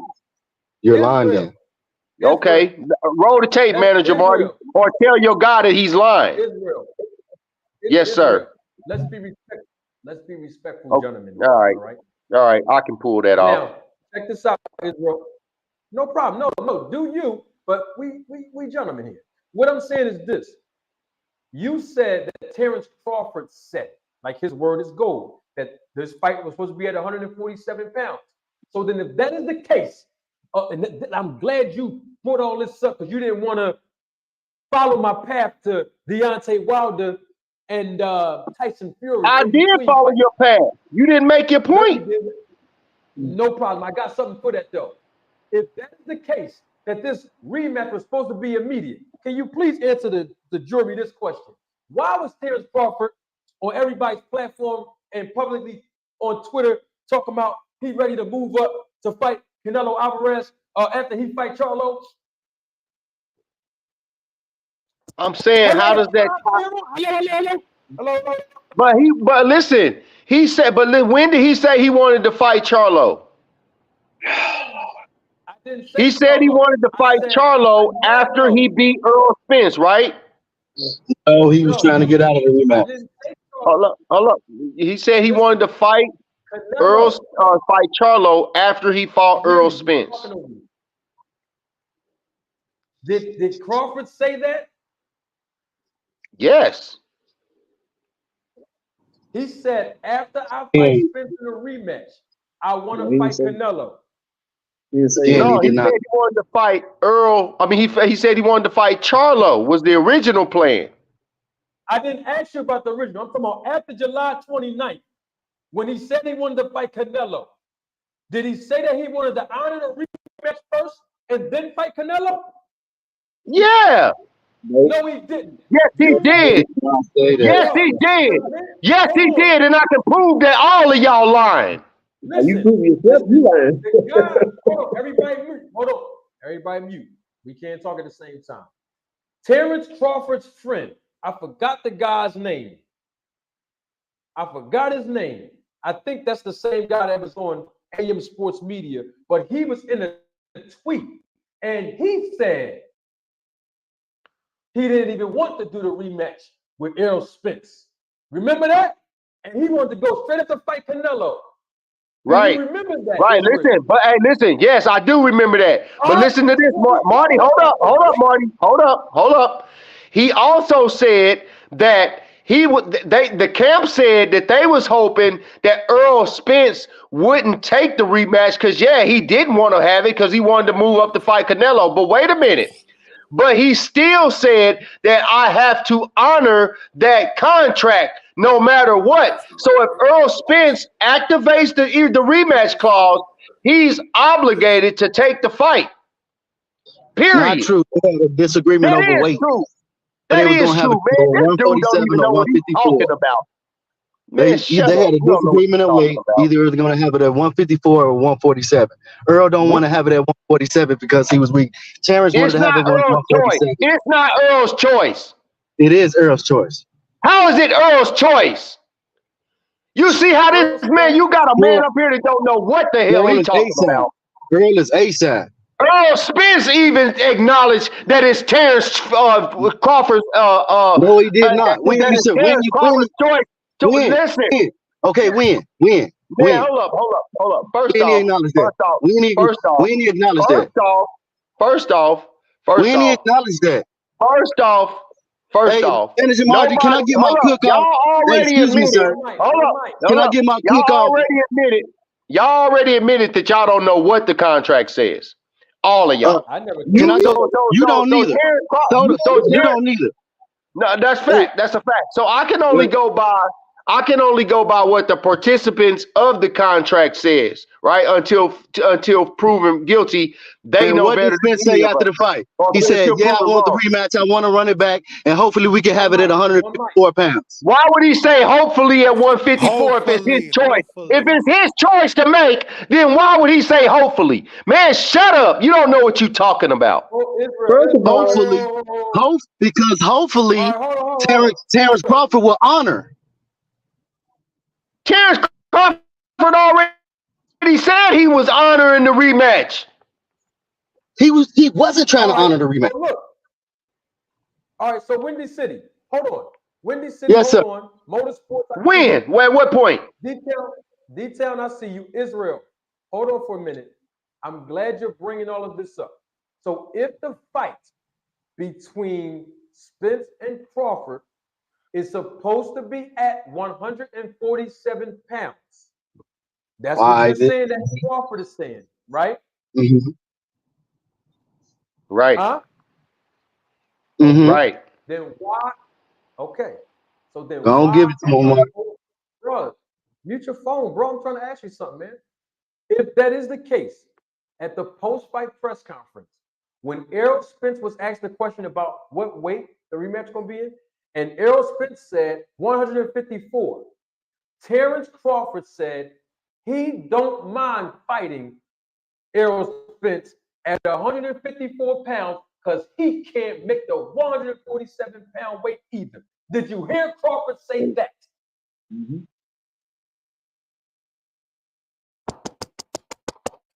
Is my mic on? Check 1 2 1 2 1 2. Israel, did you hear the man say that? Oh, you jumped off the screen.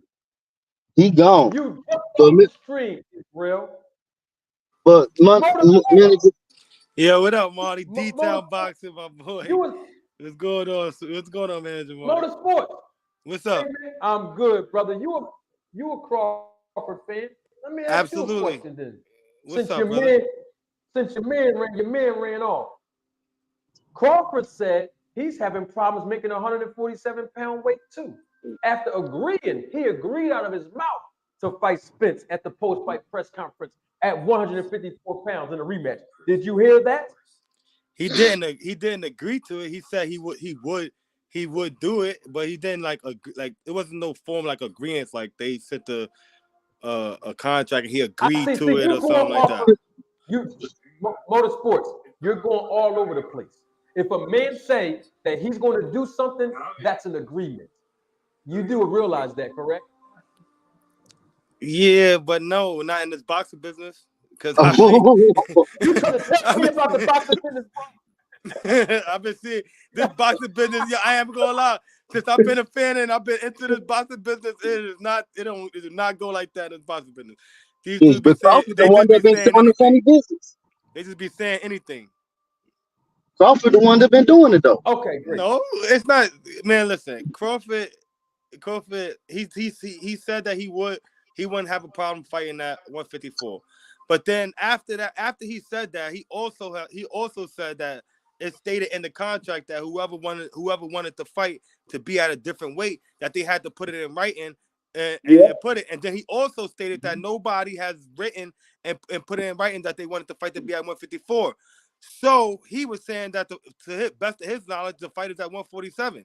So just like he said, that's like he knew that Bomac didn't sign it, and then just like they thought he didn't sign it. Spence didn't petition for the rematch, but he did when Bomac said, yeah, he did. He didn't know. Yeah, but everybody knew Errol Spence's petition for the rematch. He said that in the post press conference, and very much after that, Errol Spence had said it, and then when dude was on the internet talking about Errol Spence shouldn't take the rematch and all that shit, Errol Spence took to his Twitter and said these are the type of dudes that be getting rent tapes home from school or something that say that. So Errol Spence been wanting a rematch since he got out the ring. Say Motorsports. Well, let me say what's up, my brother? Okay. Let me say this, and I want D-Town to chime in. Motorsports, you are a Crawford fan, correct? Yes. All right. Okay. Now, it sounds like you believe every word that Crawford says, correct? No, I'm a grown ass man. If I hear something, if I take something from it, I believe it. But I don't believe everything nobody say. If I believe it and if it sounds all right to me, then I go with it. I respect that. Very, very good answer. Cool. My boy, I respect that. That's a good answer. Now, Terence Crawford, and you was on my panel, brother. Of course. You finally came around to agreeing with me that Crawford is on the SNAC program, correct? Yeah. Crawford is on the SNAC program. I'm on the SNAC program too, to be honest. Every day. Yeah. I'm glad you brought that up because that's good information. So you're also on the SNAC program. Oh yeah, it's doing wonders for me. All right, great. But you know we have a problem with you saying you're in the SNAC program, don't you? Wow. Well, did you hear Terence Crawford interview yesterday? Yeah. You heard him, right? Yeah.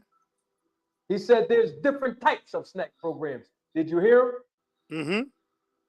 Did you hear him say, I use certain things with the SNAC program that other fighters don't use? Did you hear him say that? Yes.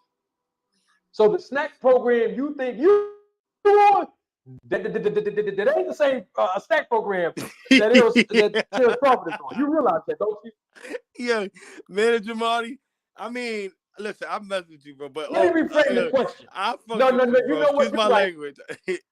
Motorsports, it's okay. You can use that language. That's not fair. That's not fair. Let me reframe the question. That's not right. Do you think you can get in there? Because you're in the SNAC program, right? Yeah, I'm definitely in. You think you can get in the ring and do Errol Spence the way Terence did just now? You think you can get in the ring and do that Errol Spence? Hell no, yo, I just got in the ring with a 19-year-old. He went upside my head, bro. You hurt? Huh? Were Was I you hurt? hurt? Nah, I wasn't hurt, but he went upside my head for the whole Did he round. buzz you? Did he Yeah. buzz you? Hell yeah. He did buzz you. Yeah, I got flashed a couple times. Did you knock him down at least? He's 19 years old. Did you knock him down? Hell no, I barely touched him. All right then. So you proving my point. You ain't on the snack program that Terence Crawford is on. Even you just said that. Yeah, but when I do okay, you're a Crawford fan. What was your take of what Crawford said, brother? all right, because I did when I first heard Terence Crawford and everybody was on his snack stuff, and I started looking into it because I wanted to know, like, it's because I really don't play that stuff with steroids. Like, if you, I don't care how great you are, if you ever did steroids, I will not respect you as being the greatest of anything. That's just how I go through sports, period. So when you said that, I looked up the snack program. I looked at where to go. They have all different type of products for all different type of things. Like it's all different type of products for you want sleep. It's all different type of products. So he could have meant when he said that, it sounded like he was saying something opposed to that. Like I use some things that other people don't use, and they use some things that I don't Like use. what? Basically, Give us an example of what he could have meant by that. like say some people might need the energy for pre-workout. You get what I'm saying? Some people might need the protein to go to sleep. Some people might need some protein to keep your mental focus. You get what I'm saying? So it's different. It's different type of programs, different type of powders that they got for you to use. But every person is different. Like he said, like every person is different. They need whatever your body entails or whatever. Right. Whatever you need. Well, basically. See, you're saying that he meant supplements. Like Victor Consi has supplements for you to sleep better. He has supplements for you to burn fat. He has supplements for you to do this and that. But Crawford didn't say supplements. He said, I use certain things. So how do you know he was talking about supplements? Because they have different. When you go to the snack website, and they have different programs and they have different things that you can actually pay for. You mean, stop saying programs. You mean supplements, right?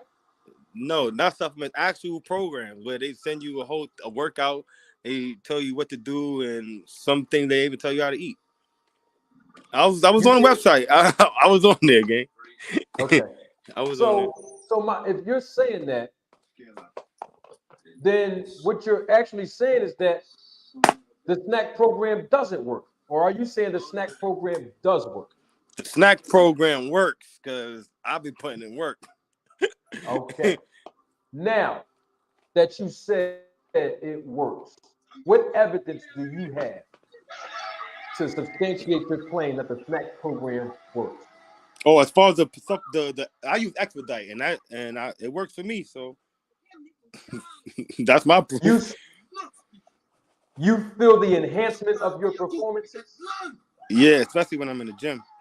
It gives me like a lot of mental focus and a lot of things. I don't know. I just be zoning out. Okay. What about if you're in the ring and you're using the supplements? I'm sure you'll have some competitive edge compared to your opponent who's not on the snack regimen, correct?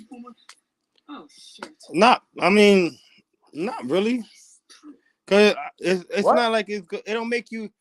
It don't give me much stronger. It don't give me. No. See, I didn't ask you about that. Hear me real quick, Motorsports. You sound. Somebody got to mute their phone. Somebody got to. There you go.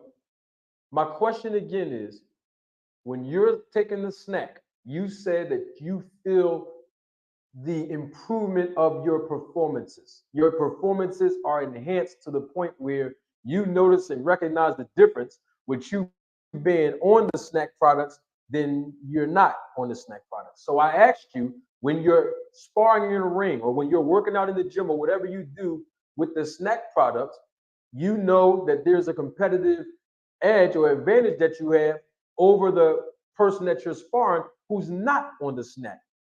supplements, correct?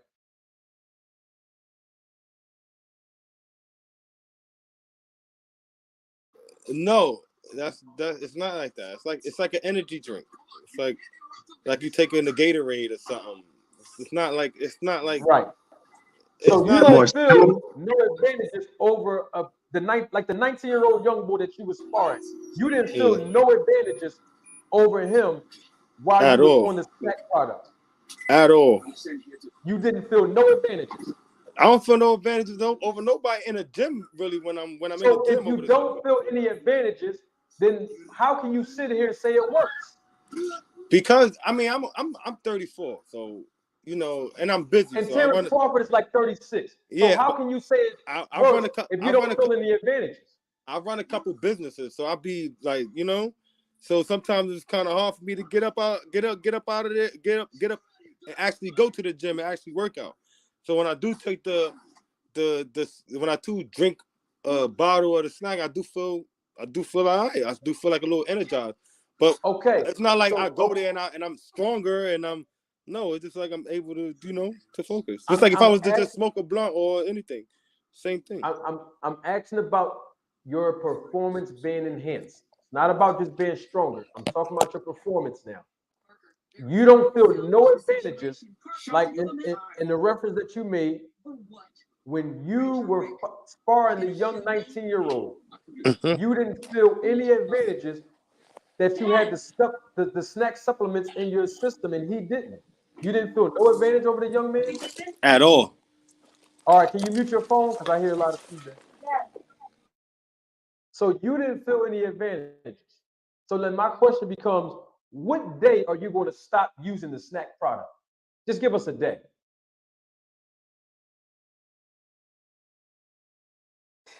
I ain't going until I stop working out, and I don't think I'm stop working out. Wait a minute. You don't feel any advantages, no edges. It's not helping you. You said it's I working. feel like when I it's like coffee, man. I can drink coffee and feel the same way. But it's he not said working for you. It's not he's Yeah, saying they working. but give You him ain't. the energy to go work out. yeah. That's it. Just the energy to work out. Yeah, I don't throw 1,000 more punches when I'm on it. I didn't ask you that. I don't know. I'm just saying. I It's a So kickstart thing. have.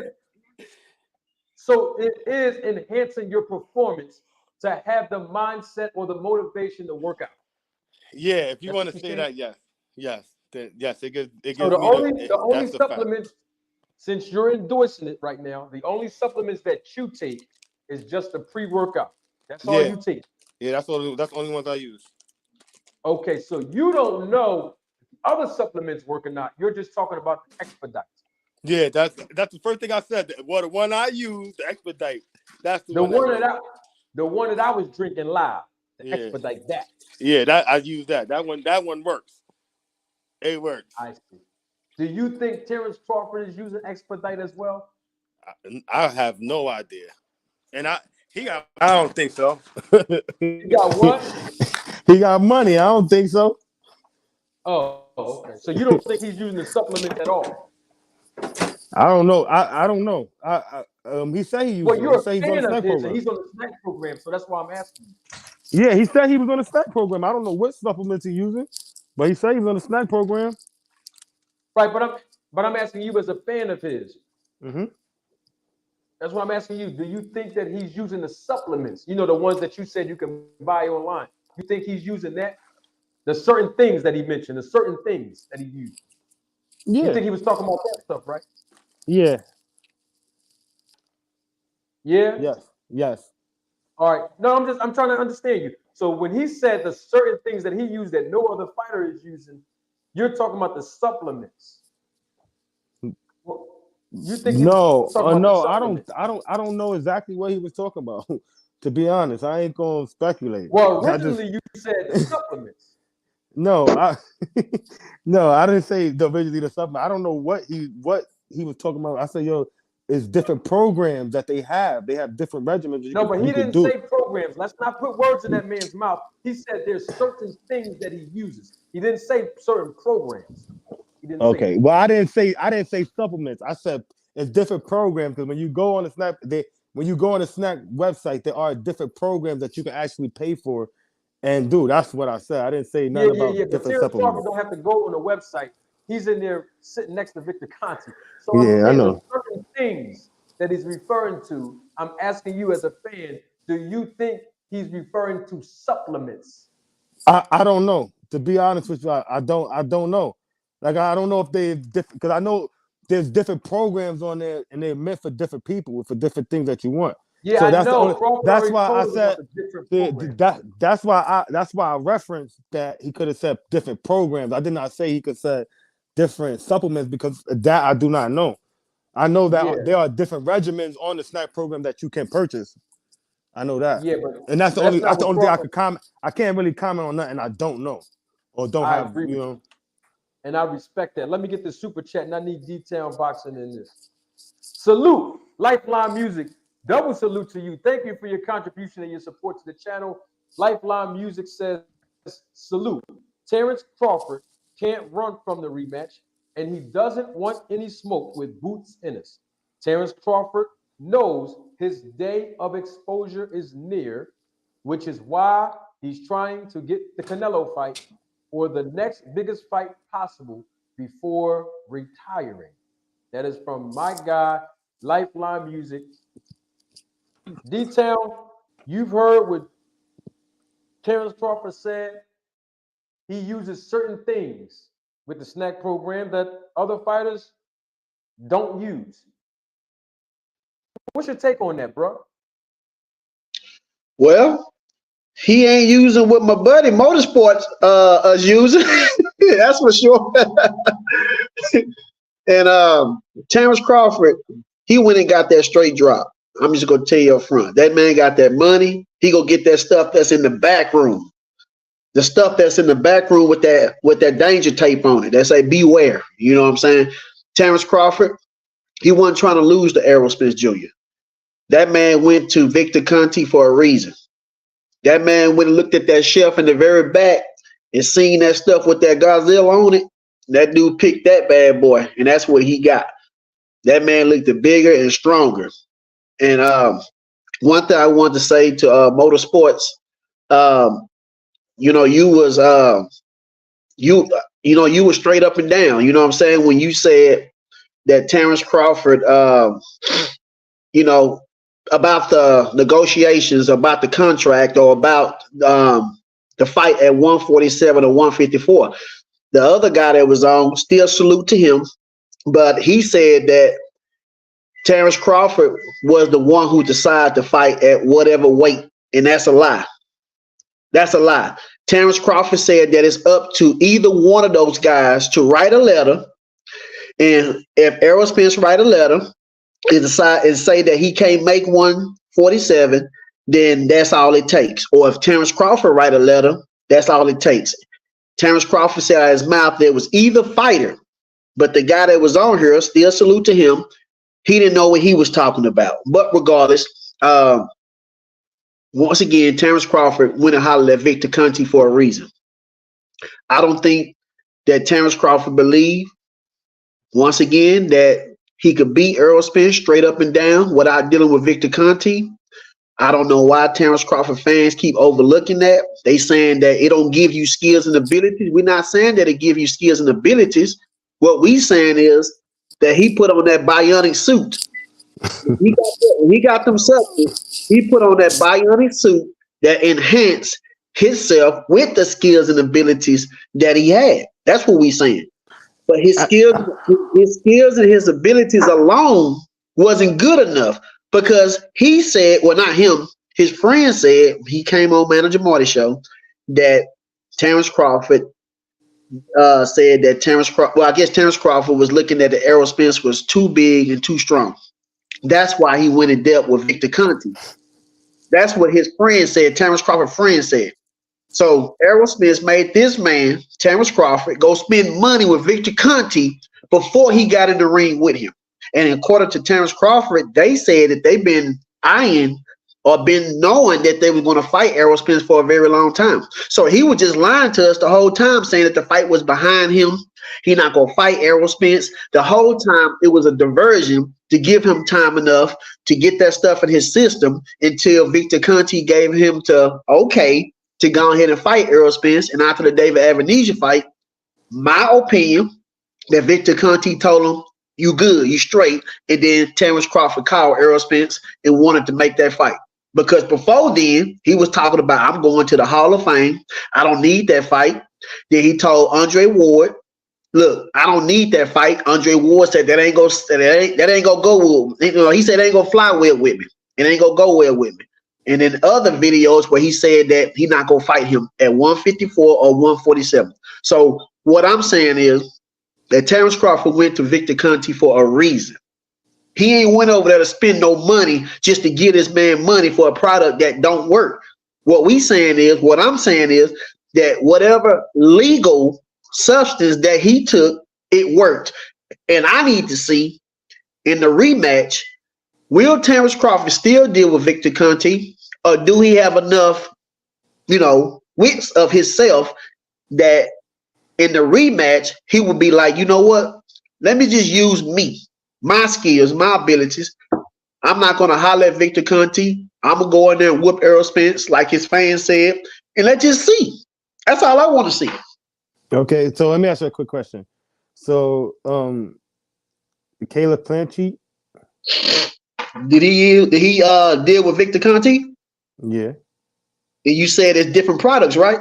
I'm asking you. I'm just asking you because you're so sure that Terence Crawford and listen, you can have your opinion of what you think. I just want to ask you a couple questions. Is the Caleb Planchette? Did he deal with Victor Conte? He's on a SNAC program. You say it was different products, right? Yeah. So I don't know what products he picked. I know Terence Crawford friends said that Terence Crawford said that Errol Spence was too big and too strong. That's what I heard. I'm going off of what I heard. Okay, so listen. So we saying that Victor Conte, we saying the reason why we think Terence Crawford is on some type of drugs or steroids because Victor Conte is dirty. No steroids. I say legal drugs. Oh, legal enhancements. Okay, legal enhancements. So I just asked you if is Caleb Penn on it? He might be. Devin Haney? He been looking pretty good in that ring. Andre Berto? Man, yeah. Some of them guys been caught cheating already. They've been popped dirty now. If I'm not mistaken, I want to say Andre Berto. If I'm not mistaken, I can't remember. Maybe Manager Marty can verify that. But I thought that Andre Berto had got caught cheating, caught dirty. Maybe Manager Marty can look at that for me or tell. Absolutely. So my whole thing is, if all these other guys are on the SNAC program, if all these other guys are with SNAC, why are we like so focused on breaking down whether Terence Bud Crawford, him is on the SNAC program? Why we just if it's that serious, why you just don't go at just Victor Conte? If Terence Crawford is not proven to do nothing wrong, he hasn't tested negative. You guys' only assumption that he did something wrong is that Victor Conte is dirty and he has a wild history. So why wouldn't the video just be strictly about Victor Conte and not about Bud choices or what Bud's doing if he hasn't been popped or caught for nothing illegal? Victor Conte can go to Okay. I'm sorry. I'll answer that. In my opinion, Windy City, you're still here. I want to hear Windy City's take as well, but let me comment on this. Everybody keeps saying, well, Crawford didn't test positive. Crawford didn't test, period. Let me say that again. For those of you that say, well, Crawford never tested positive. Crawford never tested, period. I just proved about an hour and a half ago, you can go Motorsports and anybody else watching, go on Vada.com. You probably never heard this nowhere else except for me. Months ago, I already put this out. I'm going to repeat myself again. Vada.com. They say on Vada.com, the last time Terence Crawford tested for Vada was in November of 2020. So in other words, ever since he's been on the SNAC program, There was no VADA testing administered. If it was, VADA did not update their website like they update their website all the time, including with Devin Haney and the rest of the VADA administered fighters who were tested. So I got to debunk that theory. He didn't test positive. No, he didn't test, period. Well, you can say that from what you read, and I also read something that they had 8 weeks of testing along with having who you hear that from? Along with having testing on fight night, and Victor Conti said Great, that. I'm glad to hear that. And he tagged VADA testing inside his comment, and VADA didn't come out and debunk that. Who said that? What's your source? Victor Conti said that. I'm glad you said that. And you said VADA never came back and debunked that, right? At all. Great. Do you remember that tweet I posted when Victor Conti said, and he named the actual PEDs? He said that there are 2 powerful and strong drugs, PEDs, that are undetectable with the most stringent VADA testing. You remember that? Yes. Did VADA come out and debunk that too? No. Hello, my mic? Can you hear me, brother?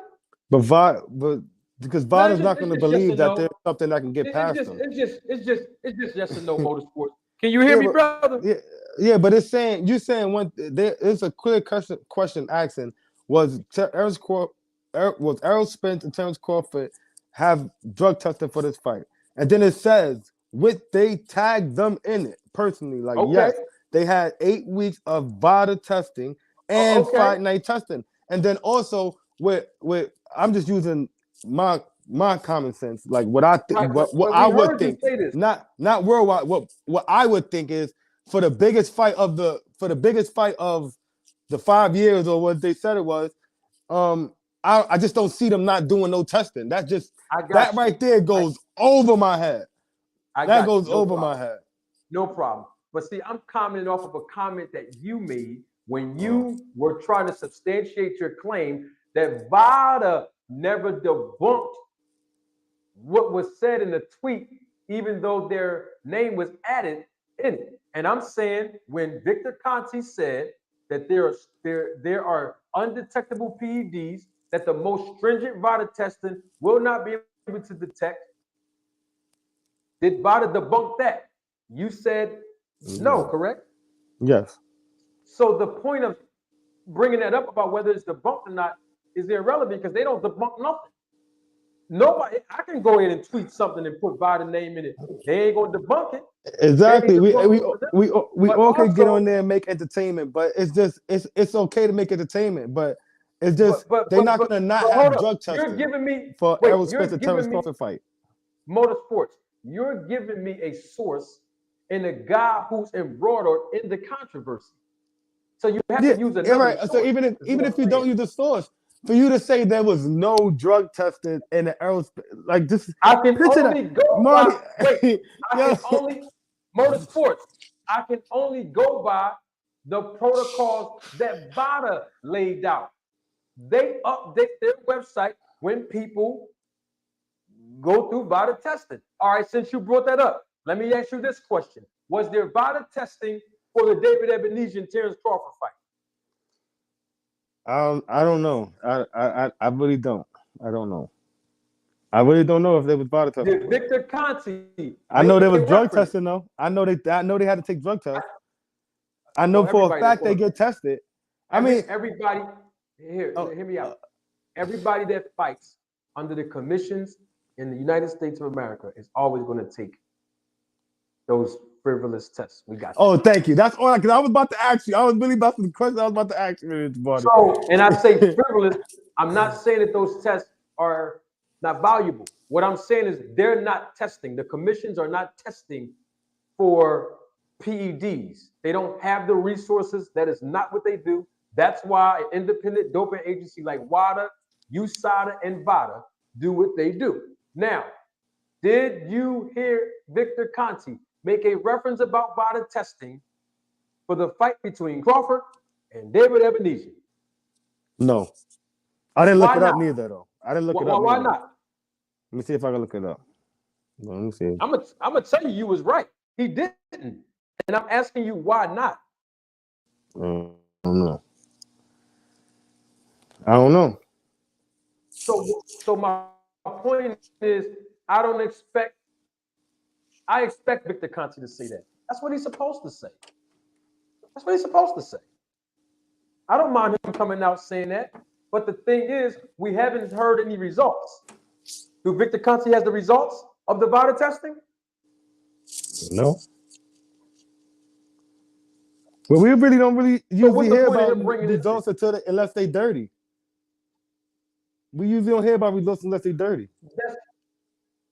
Right, but that's not true. There's another way we hear about VADA testing. You ready for the answer? On their website, like they just did Devin Haney's last month. And they didn't do that for Crawford since November of 2020. So that's the only thing I can go by, bro. They did it for Errol Spence. Did they do it for Errol Spence and Danny Garcia and Errol Spence and Ugas? What? The VADA testing. That's what Errol Spence said on his Twitter account. Victor, no, all right, but on his Twitter account, is they on? Are they on the VADA? I don't know. The VADA website. I didn't look Ugas or Spence up. So I don't know, but I can look them up right now. In fact, you got your phone. I would hope that you do look him up to see if it's probably if Errol Spence is on the website as well. Because if he's not on the website, so what does that say about him also? If he's not on the website as well. See what you trying to do is slide everybody. The topic is your man Crawford, bro. What he said. And him wrote, hey, guess what? Yeah, man, listen here, man. Spence ain't rolling with Victor Conte. Terence Crawford is. Spence ain't rolling with Victor Conte. Bud Crawford is, bro. So what difference do it make? You seem like you don't have a problem with it. You don't have a problem with Victor Conte and Terence Crawford being a team, do you? I mean, if he on that shit, I don't have a problem with it. If it's not nothing illegal, if nothing illegal came out, I don't have a problem with it. But you don't know if it's legal or not. I mean, Terence Crawford is kind of a top boxer. Victor Conte been in trouble before, so I kind of guess if they had any wrongdoing, the world we live in today, it would have been broadcast. It would have been out. You really believe that? 100%. You really believe that? 100%. No, 100%. Everybody gets exposed in this era. No. Of course not. The man said there's undetectable drug. So how else is somebody going to know? Come on. I'm just asking a question. I'm not saying it's true or not. I'm just asking based on your theory. Based on my theory. This is based. It's not a theory. In the world we live in today. No, it's not a theory. This is what. Yeah, if he was on some drugs, if he would have popped dirty for Avenida, if he was on some drugs for Errol Spence, stop saying pop dirty. The man, you keep saying. All right, if they was, even if it's not dirty, even if it is what it is, if it's legal enhancement, then the man did nothing wrong. Regardless of how you put it, he did nothing wrong. It's just speculation because if you want to say that, then you have to look up other guys too. So what's the problem with people speculating? You have a problem? Nothing with at all. I don't have a problem with nobody speculating, man. I do not have a problem at all, man. I find it entertaining and amusing. I just like to give my opinion too. That's all. Yeah, no, I respect that. Supreme L, can you hear me, Supreme L? Peace. What's going on, Professor? Peace, my brother. You've heard the words that Terence Crawford said. He said, I use certain things with SNAC program that other fighters don't. He said there's different types of SNAC programs. That was his words, not mine. What's your take on all this, Crawford saying all this about the SNAC program, man?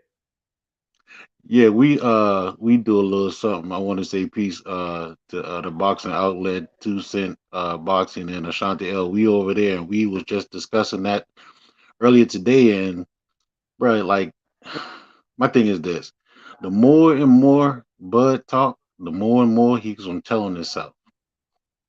and that's just what it is. And I appreciate the young fella motorsports, but I would have a question for him. But it's just again, he's gonna end up telling on himself, just like Victor Conti told on everybody else, which he said he didn't, but he really did.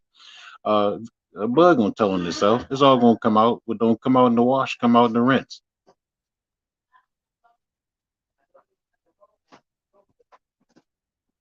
Yeah. But I do And I want to also go have with to that say question. something too. Salute. Go ahead. Oh, I'm sorry. Go ahead. I didn't know you were still talking. I'm listening to you. No, I was gonna say with the young fella, I got a question for motorsports and motorsports. Do you think Terence Crawford have major skills? His skills is top notch, bro.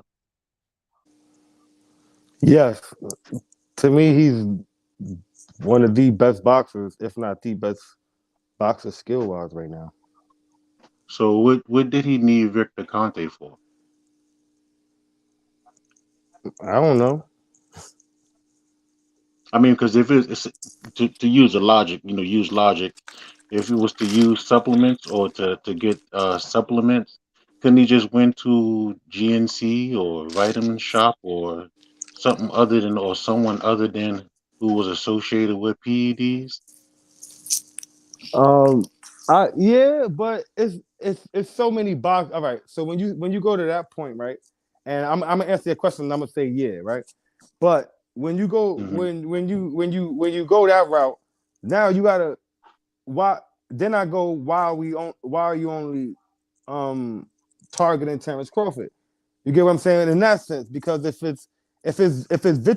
if the reason why you're saying that the program is faulty is the history of Victor Conti, then why are you not going at Victor Conti's whole program? Why am I seeing multi videos from the boxing outlet, everybody, and it's all like directed at Terence Crawford specifically. It's not directed at Devin Haney, it's not directed at Caleb Plant, it's not directed at none of the other snack athletes. Hmm. Well, because the answer to that is Bud is like at the forefront of the topic. He's the latest one, right? He's the latest one that was in action. Because at one point in time, Terrence was like he didn't even need to fight EJ, right? You do remember him saying that, right? He don't need EJ for his legacy. So Yeah, but everybody would be talking about yeah, him. I'm gonna say yeah, but we also got there's videos with Errol Spence saying he don't even know why he even asking about Terence Crawford, that he's not even not on his side of the street, and even Errol Spence did basically mock press conferences saying why he couldn't fight Terence Crawford because he's on the other side. So that's neither here nor there. They fought, they got it on, and they negotiated, they got the business right, and then they fought. So either if he But was when you saying say it, uh-huh. no, but when you say that, brother, when EJ said that, that was earlier in when he had one belt. Then he got two more belts. Then it became more prevalent. But when EJ said that, when he was on the other side of the street, EJ only had one belt at the time, bro. No, he said that right after the fight with Danny Garcia in the ring. In his post press conference in the ring, he said that. He said, I don't even know why Terence Crawford's in the building. I don't go to none of his fights. I don't know why he's at my fights. I'm not worried about Terence Crawford. And nobody said nothing. So so you think that was he was actually saying that, oh, I ain't trying to fight him? Is that what you thought that I'm not saying, was? I'm just saying exactly what he said. He said, I don't know why this man is at Uh, my fight. I don't go to none of his fights. I don't know what, like, basically, I don't know why you're asking about, I don't even know why you're asking me about him. None of that. So it was, and then he basically disrespected the man for even coming to his fight. Like, you ain't even want no smoke. So right after that, that is when Bud started getting in the interview saying that the Spence fight, if it happened, it happened. I'm not really looking at that fight. I'm already a Hall of Famer.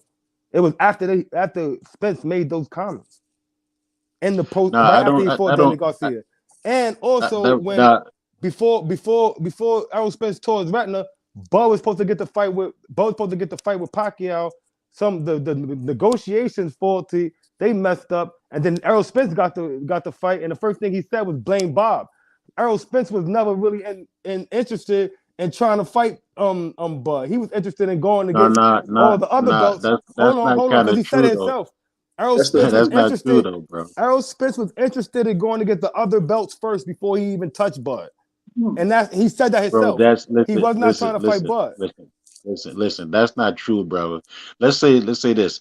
At that time when they were in Omaha and everybody know that he was backstage and he say, "Oh, I'm gonna go take the easy route." The easy route mean it was much more easier to get the belts that was already in the PBC, bro. See, a lot of people want to act like EJ was running. Nah, come on, man. It was much more easier to make the fights, and everybody know that Bud is hard to deal with. He ran away from or walked away from the negotiations, bro, with him, the first negotiation with him and Okay. EJ. Okay. So And then, when hold on. Let me finish. And then even Bob Arum said Bud was even hard to work with, bro. I mean, come on now. We gotta look and see what it I'm really is, bro. looking to see what it is. Bob Arum has said that he's tried to make that fight. Errol Spence said He tried himself to that make the EJ fight. He tried to make yes, EJ fight. yes, he said he tried to make that fight a couple times. You can go look it up on YouTube right now. Go to Bob Arum saying you cut off. You cut off, young fella. Oh, he dropped out. Uh-oh. My bad, Professor Manager Marty. I wasn't trying to be long-winded. I really appreciate you letting me on.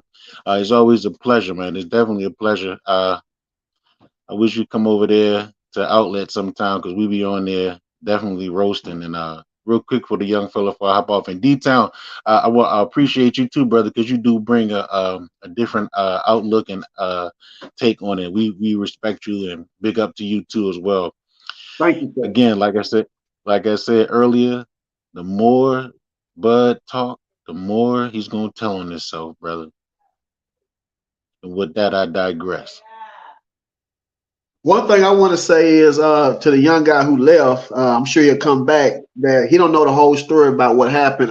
When they was before Terence Crawford moved up to 147, he wasn't looking at Earl Spence. He called out Manny Pacquiao. He called out Keith Thurman. So before he even moved up there, he was not interested in Errol Spence Jr. And then when he moved up to 147, Bomac said in their own interview that they took the easy route to fight Jeff Horn. Yes.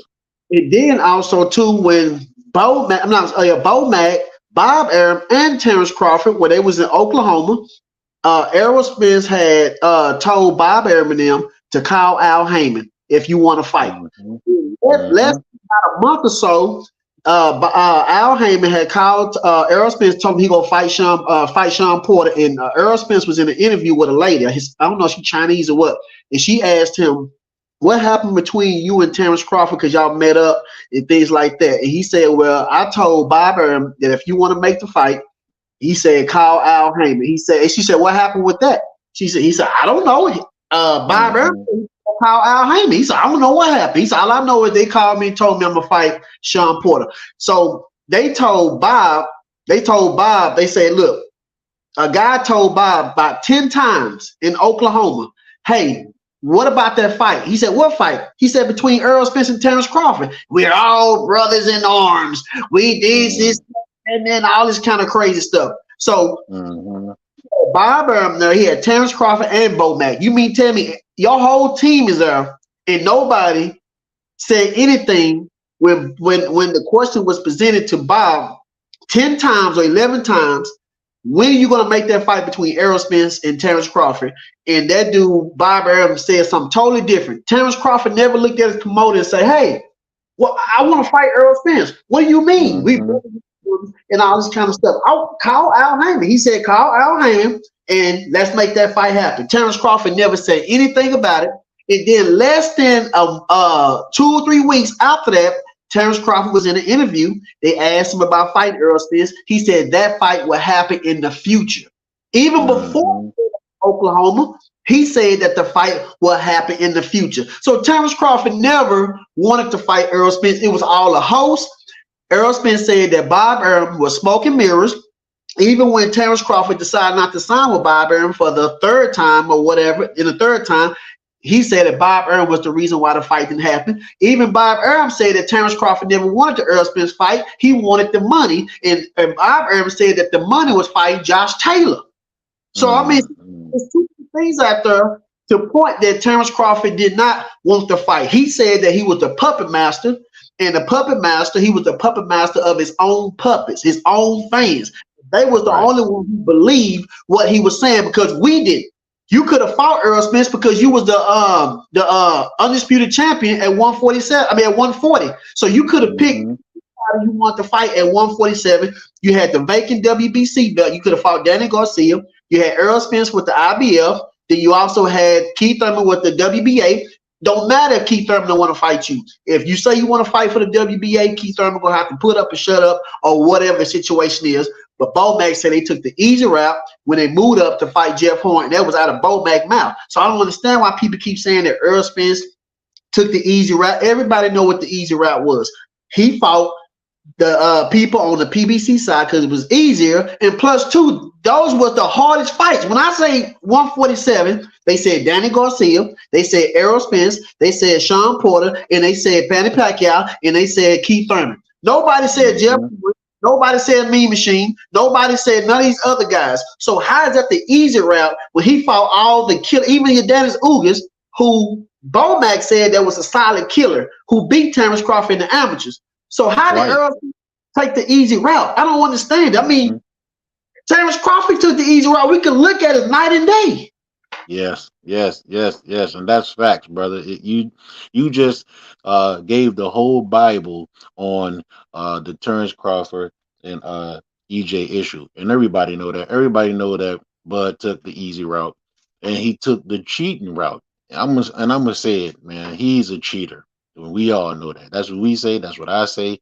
He's a cheater, bro, because he didn't have to get with Victor, and we know why he got with Victor. We know why he got with him. He got with him to get an edge, like he said, to get an edge, like the interviewer that interviewed him, to get an edge, and that's what he needed. He needed that edge. He couldn't edge EJ out for what he had. Okay, granted, he can box. I'm not gonna take that from nobody. I wouldn't take it from no one. And proof is in the pudding. He can box, but he could not beat EJ at that state he was in when he was fighting David Avenesian. Even at that time, I can tell he was juiced at that time, but he still at that time couldn't even beat EJ at that time. He even said out his own mouth, Terence Crawford, that it was all about timing. So what timing was he talking? He said it was all about. So what time? I'm just trying to figure out what time is he talking about. Is either for the substance to work in your system, or it's the timing about waiting till EJ get wait him down the line, knowing that it was hard for him to make 147. So we're gonna wait until it was too hard for him and try to fight him then. Also, while I'm dealing with Victor Conti. So Terence Crawford had many opportunities to fight Errol Spence way at the very beginning, all the way leading up to that fight. And then he pulled out of the negotiations to fight David Avenesian. So we're saying that Errol Spence didn't want that smoke. Errol Spence said it plain as day that Bob Arum was smoking mirrors. Terence Crawford didn't want to fight nobody. Matter of fact, they had to make him fight Sean Porter. They tried to give him $1 million. And Bob Arum told me that's a lot of money. Well, when you cried about them Devin Haney trying to give Shakur Stevenson 25%, according to Shakur Stevenson team, that was like $8 million. I don't believe it was, but that's what they said. And you said that they was chopping him. But you said $1 million was a lot of money. We try to give Sean Porter. Sean Porter had to go the route to get more money. So I mean, it is. It's again, you got another point, and I think it was both. I think it was both. He waited, to EJ to have, he knew EJ was going to come a time where he's not going to be able to make the weight or have trouble making weight. And again, to wait it out to see if that juice getting good with him, you got to get the juice good in him. I mean, I'm going to keep saying it. Yes, he's a juicer.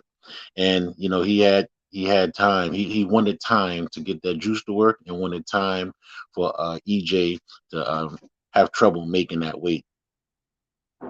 If people keep talking about Jerome Boot Ennis and Terence Crawford saying that people are mad because we want to see him fight Jerome Boot Ennis, where was that same energy when they were saying that Jerome Boot Ennis need to fight Errol Spence? See, Errol Spence He was trying to fight the champions. He was trying to fight all the champions. Terence Crawford wasn't. So the reason they said that, oh, Earl Spence ducking Jerome Boo Ennis. No, Earl Spence was trying to get the fight with Terence Crawford. He was trying to get the belt from Udanis Ugas. This man was going out for the belts. He wasn't looking to fight Jerome Boo Ennis. But you got Terence Crawford. He collected all the belts. So if you ain't gonna fight Earl Spence, then fight Jerome Boo Ennis. Your mandatory. According to you, you always fight your mandatory. So what I'm saying is, it was okay for y'all to say Earl Spence was ducking Jerome Boo Ennis. He needed to fight his mandatory. But now it's on the other foot. Now y'all talking about y'all mad because I beat your champion and stuff. Now y'all want to force Jerome Boo Ennis. Well, y'all were trying to force Jerome Boo Ennis on Earl Spence. Yeah, and that's the whole thing. They realize it and they know it. They knew what EJ was trying to do. EJ did what he said he was going to do. He said he was going to collect the belts and then he going to come back and spin the block, if I could say what Terrence said. Yeah, he spent the block back. That's what he was doing. And a lot of people was like, oh, well, Boots was a EJ's mandatory and EJ didn't want to see him. No. EJ was on a mission, and his mission was what he said he was going to set out to do. He's going to take the shopping cart, go up and down the aisles, collect the belts, and then go to the cash register and cash out. But like I said, he gave him an opportunity when they all was in Oklahoma. Yep. He called Al Heyman. He said, call Al Heyman. He told that to Bob. He told that to Crawford and to Bo Mack. Who else do he need? The water boy? He need the cut man? He need the referee? I mean, I thought those three was the pillars of his corner. So call Al Heyman. They never called him. So what I'm saying is, where's the duckery? Earl Spence did exactly what he was supposed to. Terence Crawford waited that man out, knowing that this man was talking about problems, making 147 all the way back with Mikey Garcia. And that dude said Crawford is all about timing. So let Earl Spence fight you in the rematch at 154, and let's just see what happens. If y'all feel that 154 ain't gonna make no difference, then just see. But quit saying what's the point of making the rematch. Terence Crawford is not going to make no money fight nobody or no Jerome Boo Ennis. Charlo and Canelo don't want to fight him. So why would you deprive this man from making a big bag fighting a rematch with Earl Spence? Who else are you going to get that money from? So why don't say, why do we need the rematch? He's just going to beat him. Well, let him make that easy money then. Yeah, I mean, it's already contractual. And I want to, again, circle back, earlier, it's, I don't know. It's just sad to see like people saying they don't want to see it. It's already contractual, man. It's contractual. And again, it was a 2-fight deal, and that 2-fight deal was for the 1 fight and then the rematch. What's up, Sports Media, my brother? What's good, Detail? You may not like what I had to say, Detail. Hey, don't put it out there. All right, so. You reference big paydays, right? Yeah. I think at this point, because of the way that the first fight looked, it's not going to sell nowhere near the second fight. I feel like that's a safe assertion because the casual fans that bought this, they're not trying to hear that. They're not trying to hear the intricacies of boxing the way that we know them. They saw one guy dominate another guy. So with asking to spend their $85, they just gonna get the illegal straight. So who else can Terence Crawford fight to make a bag? Jerome Boo Ennis, Keith Thurman. I mean, he not. Wait, detail. Huh? Just wait. Okay. I think at this point, right now, mind you, you're in Dallas. Mm-hmm. I'm giving you the temperature that's out here. All Maybe right. not in Dallas, but the temperature that's out here is that people aren't as enthused with that rematch. They're not excited about it. Diehard Earl Spence fans are banking on it being 154 and it being a completely different fight. But the average boxing fan, they're not trying to hear that. So at this point, I think that it's still a lucrative fight for Crawford, but there's other fights for Crawford that does those same kind of pay-per-views. But that's just my projection. I hope you're not projecting that it still is going to do the same numbers as it did last time. No, no, no, because I no, feel no, like that's not no. reality. No, I'm not saying that. What I'm saying is, I was just looking out abroad and trying to see who else could he fight that people will be interested in, to where he could make even amount of money, even whatever might happen in the rematch. That's all I'm saying. Now, I I kind of think at disagree with you, brother. If you don't mind me dropping there, I kind of disagree with you. It's gonna sell because people do want to see, some get back, and some people do want to see the rematch, bro. It's yeah, not. yeah. It's You said more of some the. you said some people, bro. Yeah, yeah, yeah. But it Some may be the temperature may be low where you are, but remember we got more than 50 states, bro. So some people do want to see it. Like some people do want to see that. okay, so when I reference detail, I know details from Dallas, right? Right, right. I get it. I'm not referencing Philadelphia, right? Hmm. Because I just don't cater to Philadelphia. I'm saying Right. the temperature with the boxing fan. That fight is not as heralded as it once was. I feel like that's a safe assertion. I feel like nobody shouldn't agree with that, disagree with that. It is No, you are no. not as excited. No, there's no possible way that people are as excited as they were the first time. Not. Yeah, I can agree with you, I bro. I can mean, agree with you on that. everybody else. Right, but I want to see it because I know that that wasn't. Let's put Yeah, people. Let me put it like this: people who know EJ, right, or people who watch EJ, or is boxing, they can realize that wasn't 100% EJ, right? We know that. So the people that when he come in there now and this go around, we know it's gonna be different. We know it's gonna be because he's gonna come in there not like he was looking the first go around. I think he said So like, casual. I think that's what YSM Sports Media was saying. casual fans drive the sport of boxing. I hope you're Yeah. not thinking about the dudes that are like us that watch every card. We're not talking about that guy particularly. We're talking about a guy that I just hear Spencer Crawford did the best. I'm gonna watch, and now I see Crawford stop Spence in dramatic fashion in the way that it looked. Oh, they having a rematch. I don't care about that. That's the average. That's the average fan's perspective. and when you say casuals, do most casuals? Well, let me put it like this: I'm not gonna say all casuals, but do most casuals pay for the fight, or do they Yes, they just do. go and like watch it? I feel like casuals pay more than hardcores. Hardcores know how to steal the fights. We know where them streams at. I kind of, Let's I can't agree with you on that because I think those who okay. who support their fighter, those who support their fighters like support their fighters. You know what I'm saying? Because I pay for all EJ. You know what I'm saying? And I'm Yeah, an you say EJ. that. Then why does But Terence Crawford sell 100,000 pay-per-views, but you got 100,000 dudes in my comments, Marty comments, detail comments talking shit, but but we know they're not we helping know them that sell. most Bud fans don't pay for the fight, bro. We know they fire. He fires. He's not a seller.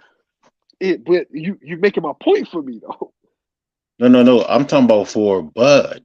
But I'm talking about EJ fans again, like a supporter like me. We support it. I pay for How, them. We have how much more did the people paying. Hold on, let me finish. Let me finish, brother. We have more of EJ fans paying for the fights than fire sticking the fights when it comes to EJ. You dig what I'm saying?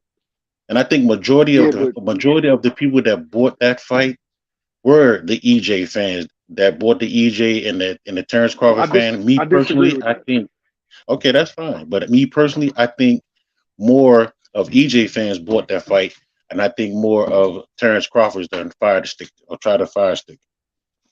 Terence Crawford That's just my normally that's just my okay. perspective, brother. Earl Spence normally sells how many pay-per-views, Marty? Well, his average is about 330,000. Right? His average goes from because Ugas wasn't 300, if I'm not mistaken. Ugas was in the twos. So let's say from 200 from what Mikey did. Mikey did what? 400 or 500, if I'm not mistaken. So let's say from 200 to 400, right? And how many pay-per-views did supposedly it do in total? 800,000? Far as what, like would EJ and Terrence fight? EJ and Terrence. Mm-hmm. So let's say 300 of Terence Crawford, 300 of EJ's fans, they bought the fight, and the 100,000 that Terence Crawford brings.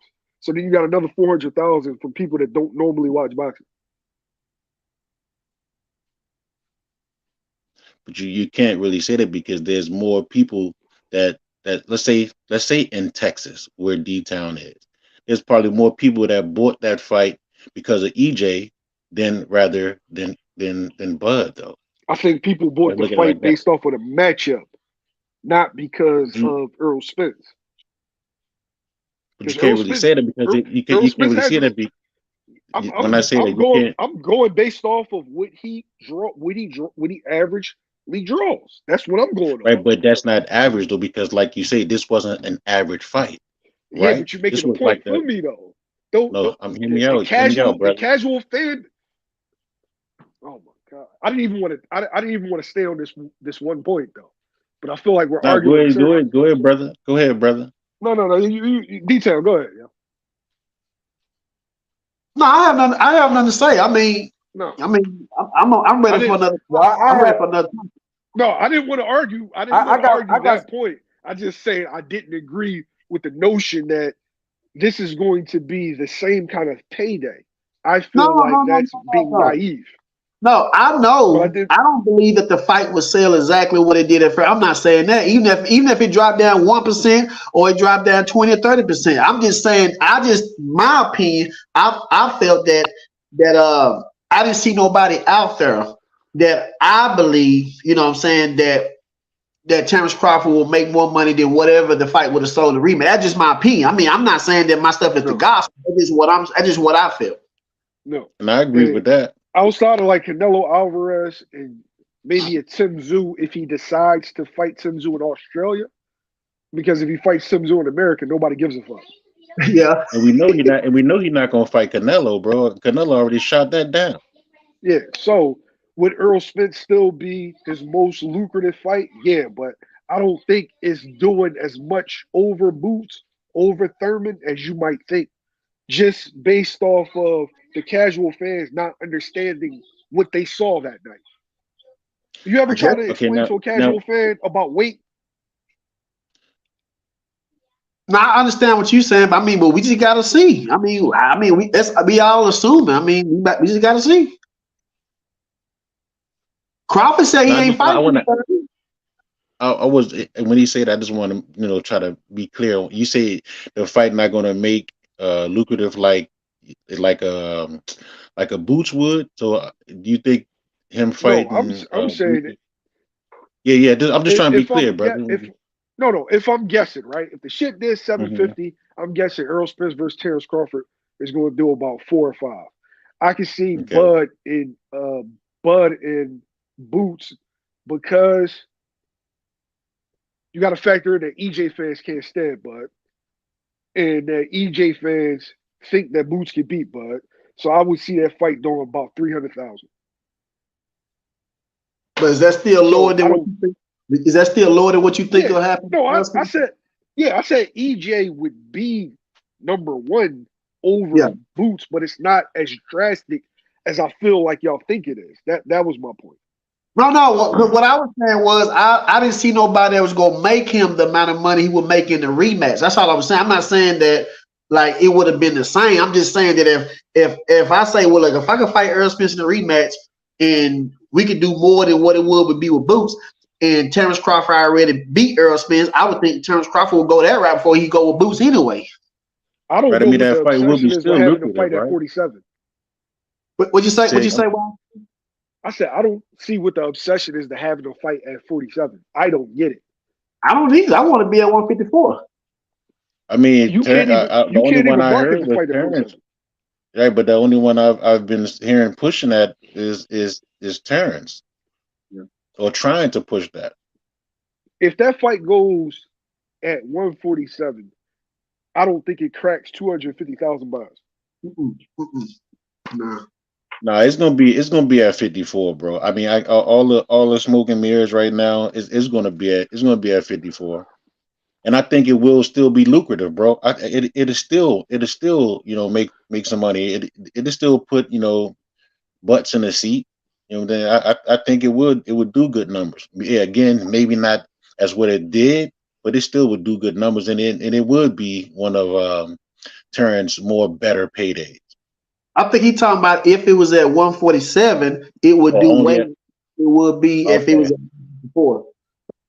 Of course, I mean, of course, but EJ's not even coming back to 47, bro. EJ not coming to 47. Yeah, 'cause I think I seen Terence Crawford in the interview still talking about that he undecisive if it's Yeah, going to be 147 or 154. That's what Terence Crawford said. yeah, I heard that too. You're right, D-Town. But it's gonna end up in 54. So go ahead and talk your shit about your snack, detail. Because Huh? I said talk your shit about your snack because I know that's why Marty dragged me on here, man. The snacks, All right, well, I mean, hold I ain't on. really got. Huh? Hold on 1 second. Let me get this super chat. Many Face Publishing. Hold up, I got to show my face. I can't do that to the people. Many Face Publishing. Double salute to my guy, Day One supporter. Thank you for your contribution and your support to the channel. Many Face Publishing says Spence Crawford 2, not going to sell like the first one. And of course, we all know on this panel, excuse me, that is true. Before you came on YSM, I posted something on the screen. I don't know if this is real. I don't know if it's somebody trolling. I'm not exactly sure. There's a guy in the chat named Cole Bain, and I'm going to post something that he said. I want y'all to take on this.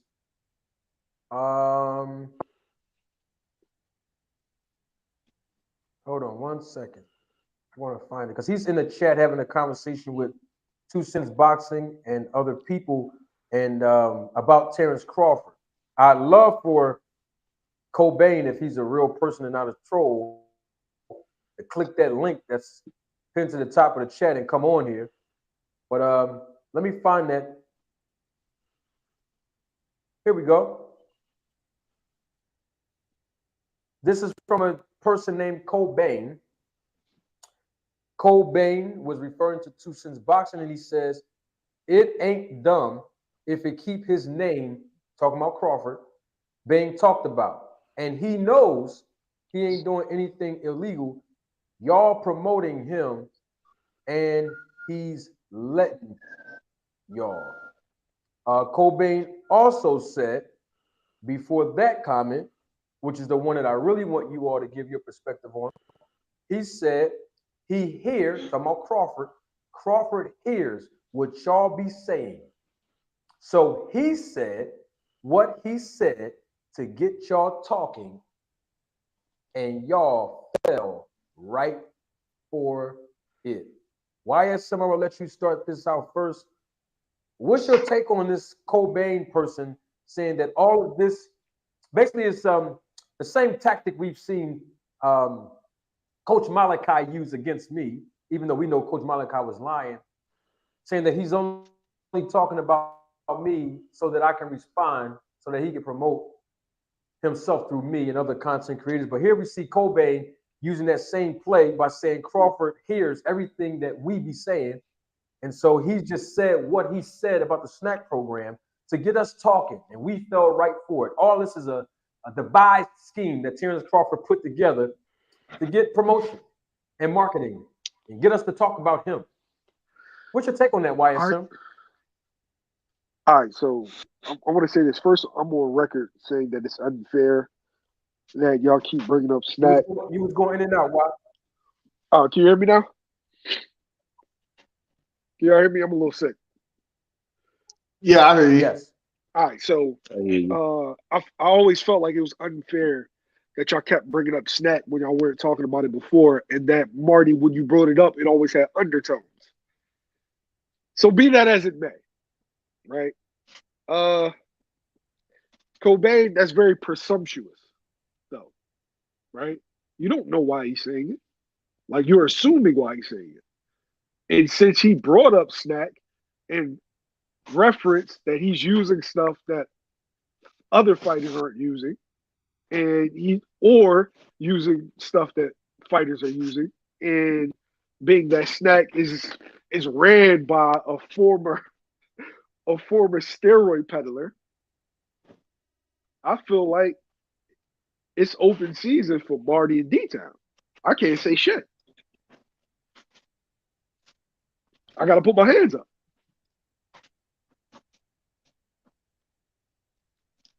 I mean, you can go detailed, and I'll follow up after you, brother. I mean, me personally, like I said, no, go ahead, Wise in the sport. No. I know. My bad. I know we finished. I was waiting. My bad. No, I'm saying go cook, because before I heard what y'all was saying, but I kept saying it wasn't fair because of the undertones. Mm-hmm. But my nigga, you made a statement. You made a statement saying I'm taking stuff that other people ain't, or that some other people might be, and you would have known steroid peddlers. So I can't say about undertones or not, because you just gave an undertone. I respect that. You gave something that somebody could take as an undertone. So I gotta put my hands up and be like, hey, whatever people say after that, people say. So I'm out. Go ahead.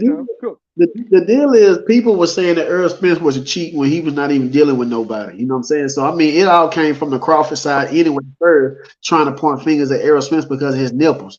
You know, and then when Terence Crawford started dealing with a known cheater, then I mean that just gave us an open format to sit right here and talk about Terence Crawford. How you gonna talk about a man, Earl Spence, who won't deal with nobody, and you got this man dealing with Victor Conti? So they want us to overlook what he's doing, but then they want to keep pushing the issue that Earl Spence was dirty. I mean, I just don't understand it. A lot of this talk that we talk about is actually came from what Terence Crawford fans was talking about. None of this stuff would have never came up, even with the opponents that Terence Crawford fought and all this. They were talking about that Earl Spence ain't fought nobody and all this kind of stuff. He fought bums and all that. Then we start coming back and looking at Terence Crawford resume. Then they start talking about we hating on him and stuff. All this stuff, or everything we talked about, it formed from the side of Terence Crawford. You know what I'm saying? So I don't understand when even with the money. They were talking about that Earl Spence little paycheck to paycheck. That was Bomac. And you had Terence Crawford fans talking about that Earl Spence don't make no money. He only make $1 million. And then we start picking apart Terence Crawford and what he make and everything. Then they say we hating on the black brother. And it's always hate. We should big up one another and salute one another and all that. But they've been downplaying Earl Spence, knowing that Terence Crawford didn't want to fight him. So I'm just saying, so I don't understand why they keep saying we hating when we only coming off of what they said. So with the Victor Conti, I just wanted to see in this rematch, will Terence Crawford still deal with Victor Conti, since they said that Terence Crawford's skills and abilities was good enough to beat Earl Spence. So I just want to see, could he beat Earl Spence without dealing with Victor Conti, and also with Earl Spence being at 154, able to put on more pounds for Terence Crawford and Errol Spence. I just want to see. That's it. And again, I'll piggyback on that. Again, you set yourself up when you first got with Victor. I really do trust and know that Terence set his own self up for this downfall that's coming, or this onslaught that he's been getting. And to talk about the Cobain guy, to be honest, I may be wrong, I may be right. 99% of the time I'm right, and at 1% I may be wrong, but he seems like he's one of the guys that be on the outlet channel that is truly trolling. He does troll. He's one of the guys that go back and forth with us on there. It's the same picture. Profile picture is the same one he using. It's a guy named Darth Crawford on there, who is a Crawford fan, or he say he's just a boxing fan, but we know he's a Bud fan. So, but yeah, man, if you go in and you say certain things, and you don't think that there's no repercussion, or people are not going to talk about it, or say something about it, then you're sadly mistaken. You put your own self out there like that, and again, if you put it out there, you say it, we're gonna talk about it. Like the brother SM say,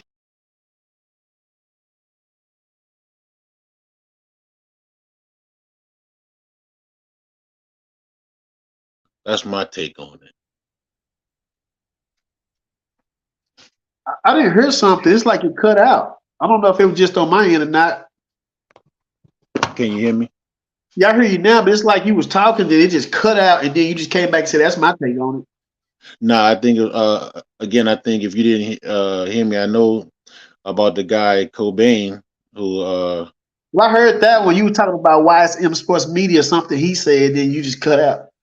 oh yeah, like I say, all I got, I'm like SM. Hey, I got to throw my hands up, man. Something like that. You hear something when somebody says something like that, like I'm taking something that anybody else and other people on the program not taking. Hey, you got to throw your hands up, like, dude, why? You know, shut your mouth. Crawford got a problem, bro. He talked too much, and when he talk, he's not saying the right thing. He's telling on himself. You just got to learn how to be quiet, man. Stop talking so much. But yeah, again, like the world, you gotta say, man, not throw your hands up, but put your hands on your forehead, like what the hell? And that's all I gotta say about it. But see, my problem is, why would Terence Crawford get mad about what we say when he the one who giving us the ammunition? You know what I'm saying? Like, and then the guy that was talking, the one you said that got this Earl Spence face, saying that Terence Crawford just saying something so we could promote him, but Terence Crawford is the one that's crying about what we saying. I mean, Mm-hmm. we are journalists. That's what we do. We report. We report stuff. So, of course, if he say something, we go bite on it. We know he lies a lot, but I don't think he lying about what he's saying because we all expect that he was dealing with Victor Conti anyway. So, I mean, Right. he just actually confirmed what we've been saying. So, I mean, if he was mad that we were saying that he took legal substance, and why people keep saying we say he take illegal, the reason why I'm saying that is because I don't have any proof that he's taking illegal, but Victor Conti said out his own mouth that there's things that cannot be detected. So I don't put nothing past Terence Crawford or Victor Conti doing something illegal. I just can't prove it, so I can't say it. But you the one that went to deal with Victor Conti, so don't get mad about what we saying. You the one Mm. did it. Right. Right. Right. And I agree. Me personally, I know he taking something illegal, brother, because there's no way he done went from 7 months to the EJ fight looking like he did, bro. And nah, he definitely, again, I say he said it on it. He told on himself. He told on himself that he's taking something different, or may not say illegal, but he's taking something different. So he told on himself, bro. And we know that Victor doesn't only deal in ZMA or zinc magnesium apartheid. You know what I'm saying? We know that he has a history of dealing with these 14, 15 letter words that associate with stimulants of PEDs. So why? You know what I'm saying? And then again, we got to remember that's not the first time. That's not the first time he's dealing or Terrence is dealing with nefarious people. If I have to use Mr. G's word or Mr. Gregory, that's not the first time he's been dealing with somebody nefarious. He dealt with Daniel Cunningham. You know what I'm saying? And people like that in the past and shady characters. So we can't put nothing past them.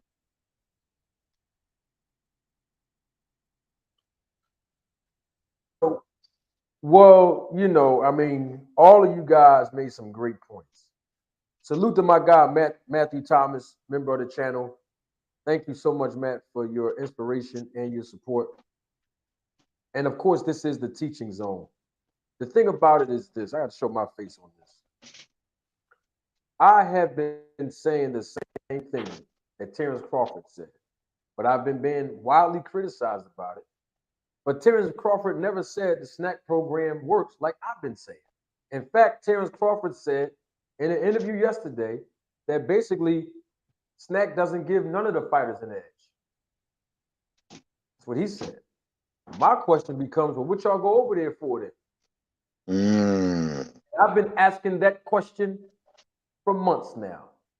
If Terence Crawford did not need any enhancements, I don't care if they're legal or illegal at this point. And I say I don't care, not because I don't care about the results that they may produce. I'm saying it don't make no difference.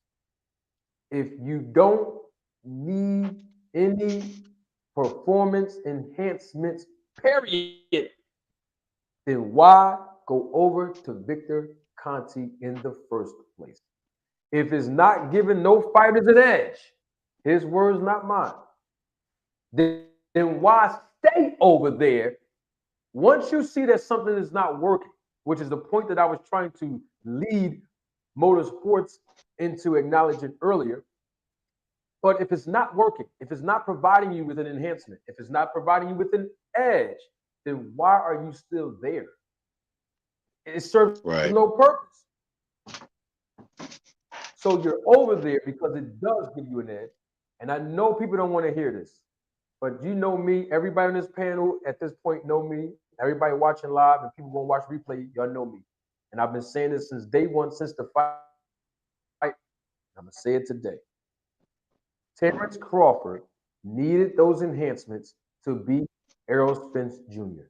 It's no secret at this point because we saw the results that took place for his last 3 fights. Now, let me also close the door to the people that say, Manager Marty, you wasn't saying nothing about the SNAC program before this fight. And I told y'all why, and I'm going to tell y'all again. It's because Mr. Conti, a long time ago, first of all, he's been on record. Every time somebody brings up Manny Pacquiao's name, he's been on record talking about his opinion that Manny Pacquiao has been using performance enhancement drugs his entire career, and he's a cheater. I don't know if any of you on the panel ever heard him say that. Victor Conti. Yes. But he did. And I can roll the okay, great. That's one. I can roll the tape back and play it, and y'all can hear him say it himself. But the last time he said it, I'm not sure if it was a year and a half ago. He said it on somebody else's platform. Then he went on a Boxing Voice platform months ago, probably, and said it again. But I heard him say something interesting that I never picked up on until the first time I heard him say it. He said, just look at Manny Pacquiao's last 3 performances. And he was talking about when he fought Adrian Broner, Keith Thurman, and at that time, Ugas. That's what he said. So when Crawford went over there with him, and everybody else that go over there with him, let me tell you a secret. Manager Marty has been watching their last 3 to 5 performances. Don't matter if I came out and said something or not, because I just got a YouTube channel a year ago. So I've been saying this. I didn't publicize because it wasn't relevant. It wasn't important. I wasn't asked about the SNAC program. I was asked about the business side of the negotiations between Spence and Crawford, between Tank Davis and Ryan Garcia. Those were the questions that I kept being introduced to answering. So when I look back, and when all of you look back on the last 3 performances of Terence Crawford, you all can understand that Terence Crawford's last 3 performances look pretty impressive, if you ask me. I mean, let's start with Sean Porter. Ever since he got with SNAC, with Sean Porter, he knocked down Sean Porter more times than anybody else, twice. Sean Porter wasn't that hurt, in my opinion, but his dad understood the ramifications of leaving his son in open season to possibly get knocked out or badly hurt. Second fight with the SNAC program and Victor Conti, he fights David Ebenezer. There's not one Terence Crawford fan, or any other fan for that matter, that can show me in the previous 7 fights that Crawford had in the welterweight division or the junior welterweight division, or I didn't even see it in his whole career, but let's just use those 2 divisions where he knocked out a fighter with 1 punch out cold. We can just use the welterweight division. I'm talking about out cold, put them to sleep. Haven't seen it. Highly suspicious. And of course, in his last fight with Errol Spence Jr., we haven't seen some of the things that Terence Crawford was doing in that fight to nobody else. And so with that being said, when you look at his last 3 performances, why can't we use the same concept that Victor Conti used when he was evaluating Pacquiao's last 3 performances? And then when I come out and say it, it's a crime. When I come out and say it, I'm a clown. When I come out and say it, I'm hating. When I come out and say it, I'm just targeting Terence Crawford. I mean, I don't need to bring it up yet because Devin Haney fight next month. And we got to speak on him being with the SNAC program. And you look at his last couple of performances, you see in the later rounds, you know, it's no secret, championship rounds, and even from round 9 on up, young man don't look like he's getting too tired to me. Now, people might say, well, what about Caleb Plant? I spoke on this already. I'm going to speak on it again. We've never seen Caleb Plant knock anybody out with one punch. We just haven't seen it. The same way Crawford did David Ebenezer, Caleb Plant, working with the SNAC program, he knocked out Anthony Durrell with one punch, something that David Benavidez could not do a year and a half earlier when David Benavidez fought Anthony Durrell. I'm just saying. In fact, let me go another step further with Caleb Plant, something that I just discovered. Caleb Plant wasn't wearing no SNAC logo on his trunks when he fought David Benavidez. And you're seeing after the 5th or 6th round, for some reason, he didn't have any gas. I'm not assuming nothing. These are facts. Now, somebody might say, well, who else? Well, let's look at Andre Berto. I think you made a reference to this earlier, D-Town. Andre Berto, he tested positive for a banned substance back in 2011, between 11 and 12, and he was with the SNAC program. Now, I'm not saying that he got any of the supplements from Conti, but he was on the SNAC program. And that's all we need to know. And somebody might say, well, Manager Marty, you can't use that because that's old news. All right, so we're going to use more recent news. How about 3 years before Terence Crawford went over to the SNAC program in 2018, Willie Monroe Jr., by the way, who was in Terence Crawford's camp for the fight with Errol Spence, but he tested positive for a banned substance as well, obviously canceling his fight with one of the Charlo brothers, and he was also on the SNAC program. Once again, not saying I have evidence that Victor Conti gave him something to make him fail that test. Bottom line is, it's publicized that they were with the SNAC program. We're not looking at a person in Terence Crawford who can go online and just buy the supplements that the guy Motorsports said he bought. And the pre-workout is working good for him. But Crawford didn't do that. He didn't go online and buy the product, not that we know of, because it's publicized. He's working in Victor Conti's gym. He's taken something. He said it, not us. He said, I use certain things. So he's saying that. Y'all try to act like he was just being endorsed, just wearing the logo on his trunks. But now it's confirmed that he is using something that's different from other fighters.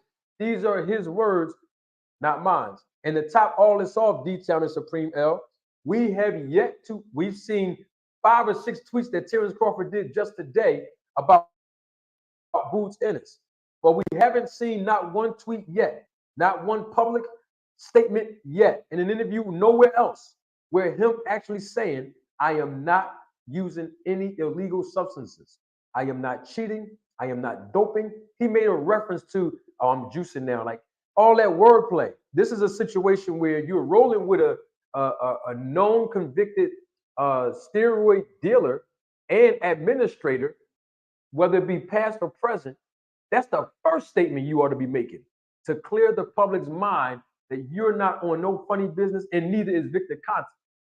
But time and time again, we see the arrogance of Crawford keep rearing his ugly head. And I'm not saying Crawford's ugly head. I'm talking about the arrogance.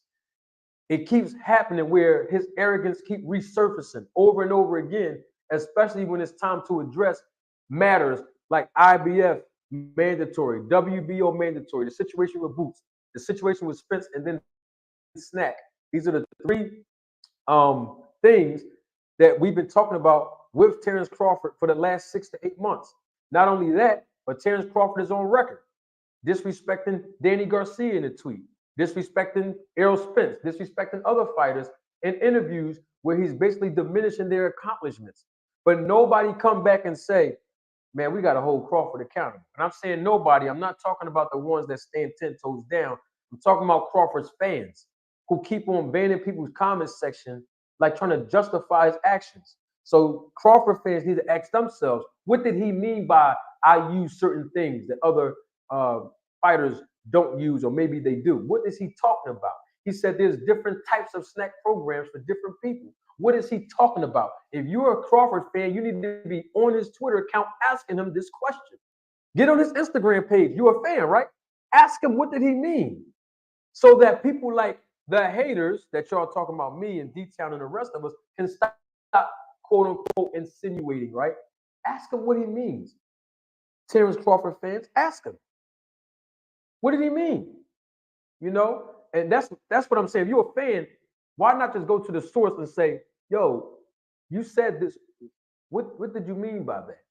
You said that Boots had 2 opportunities to fight you and he turned you down. What do you mean by that? And when did this happen? Because the last time we heard from Crawford saying anything about Boots, he said his name never came up. That was in November of 2022, a year ago. So when did he have 2 opportunities to fight you? If a year ago you claim on Instagram his name never came up. You see, these are simple questions that you can ask. The man Crawford said that. Boots' name never came up. So if his name never came up, how can he then duck you twice? You can't say after November, because you fought David Evanesian in December, and then in January you got on the phone after you knew that was working real good. Then you try to press Spence for the fight. And you definitely can't say in January when Blue Blood tried to take credit for calling up Bozy for BLK Prime to illegally and immorally and unethically steal Boots away from Showtime, because Crawford was never even signed with BLK Prime at the time. They had no jurisdiction over the guy, no authorization whatsoever. And so what I'm saying is, when did Boots turn Crawford down when a year before this, he said the man's name never came up? D-Town, what's your take on just that part, bro? Once again, the facts are here, you know, and they're not going to come back and say, Manager Marty, you was right. D-Town, you was right. You know what I'm saying? Supreme, you was right. They're not going to say that. They're just going to overlook what we said and pull up something else that has nothing to do about what we all been talking about. They're going to move the goalposts once again. They always tell us, hey, if you was wrong or whatever, just come back and admit it. They don't want to admit it. They just like those Pharisees in the Bible that want to look godly but don't act godly. They want to sit here and set a narrative for you, but they don't want to go by it. You know, just like, you know, what you just saying right now about Jerome Boo Ennis. Once you come out with the facts, they're going to move the goalposts. Oh, but that's irrelevant now. No, it's not irrelevant. Oh, Terence Crawford said this. Oh, well, Terence Crawford said this. No, he didn't mean that. Like, come on, man. Quit moving the goalposts. Either you believe him or you don't believe him. That's it. You know what I'm saying? Quit telling me he said this and this is how you have to go by. And then when I come over here and say, well, he said this. Well, now that, well, I think and I feel. But over here you say we got to go by facts. And then over here you say, I think, I feel. No, which one are we rolling with? See, that's the problem with Terence Crawford fans. And this is the reason why I like Errol Spence better than Terence Crawford, because Errol Spence is a man of his word. Errol Spence don't say the things and do the things that Terence Crawford do. You know, Errol Spence tell you exactly what it is. He gonna ride with it. You know, this man, he don't act like a diva. You know, this man don't have to deal with Victor Conti. This man then took and gave Terence Crawford more money just to make this fight happen. Gave this man, you know, the A side far as getting in the ring, not A side far as money, you know, and the A side really don't have nothing to do with getting in the ring. We understand that the A side go last, but when I say A side, we talking about the money. We talking about the one who got leverage. And even now, Terence Crawford don't have leverage. He's asked to man down promotions. He's asked in PBC, can they do something for him? Just like he asked Errol Spence to do something for him when they made this fight. So I don't understand what the whole debacle is and what everybody's saying. We got evidence. We schooling y'all boys, but then you got people coming here talking, that's not true. That's not true. Oh, but this right here. No. Just stop it. You don't have to get all mad. You don't have to get all loud. You don't have to start running people over and all this kind of stuff because you have been proven wrong. Everybody got a little right. Terence Crawford got some stuff that he's right about, but he has majority of lies and wrongness. Errol Spence is more right, you know, and you know, about what he said than Terence Crawford. If I had to believe one of them, if they say which one you want to believe, Earl Spence or Terence Crawford, I'm going with Earl Spence. So I don't believe what Terence Crawford's saying. You know, somebody in my comments told me When do Terence Varner start testing people the night of the fight? they say nope. Terence Crawford don't care about those belts. You know, he ready to relinquish those belts. No, they took the IBF belt from him, and they say, well, what about y'all talking about that it's a lose-lose situation for Terence Crawford? You know, it's a lose-lose. Y'all want him to fight Jerome Boo Ennis, y'all want him to fight Earl Spence.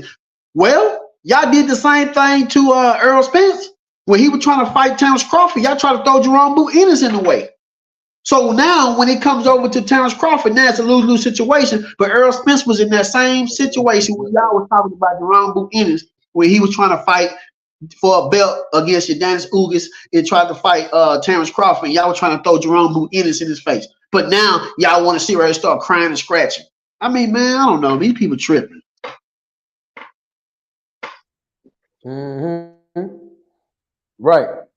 And I want to clarify something, and I'm not going to hold everybody. We went 3 hours and 15 minutes. Y'all know I'm back, right? So real quick, let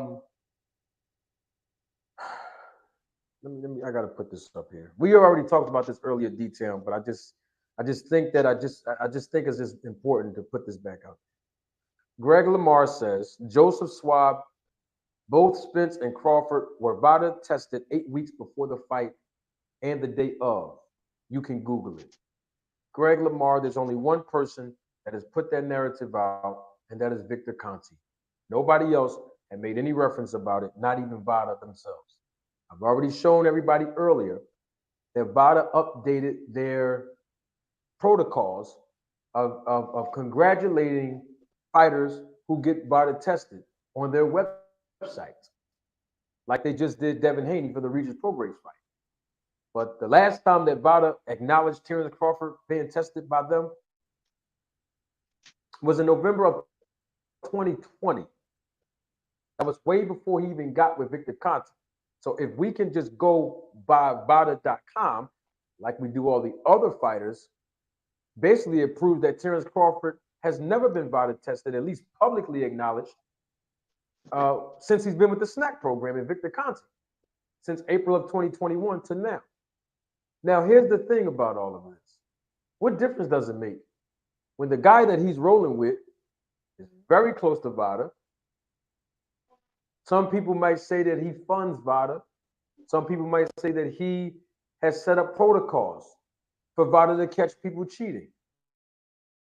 Bottom line is he's close to Margaret Goodman, who is the founder of VADA. Most people don't even know who she is, but she used to be the chief ringside physician for the Nevada State Athletic Commission.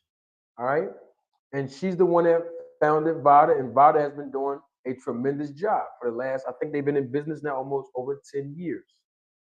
But the point that I'm making is, if you got Victor Conti coming out publicly on Twitter, they call it X now, I believe, and saying there's powerful and undetectable drugs that even the most stringent VADA testing won't catch a cheater, then how do we know, even if the fighters that are under the SNAC program who is being VADA tested, how do we know if they're not using or being dealt those supplements or PEDs?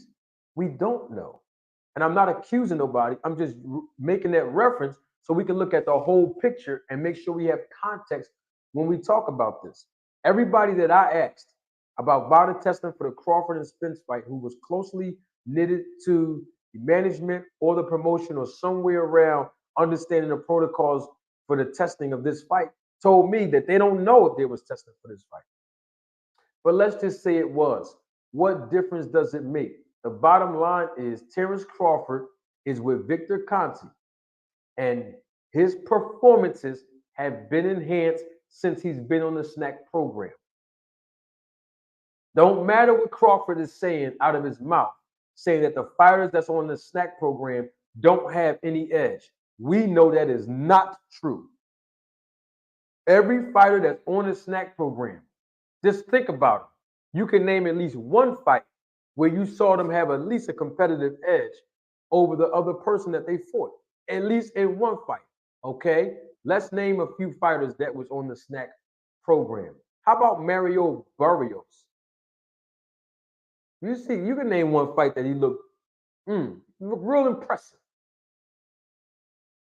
Julian J. Rock Williams, the best fight of his career, actually. When he fought Jerry Hurt and took his belts in his hometown.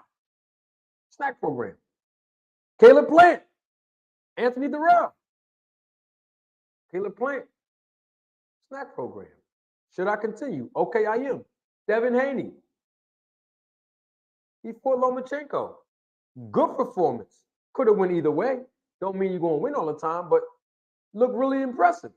Go look at round 8 all the way to round 12. And show me where he got tired at.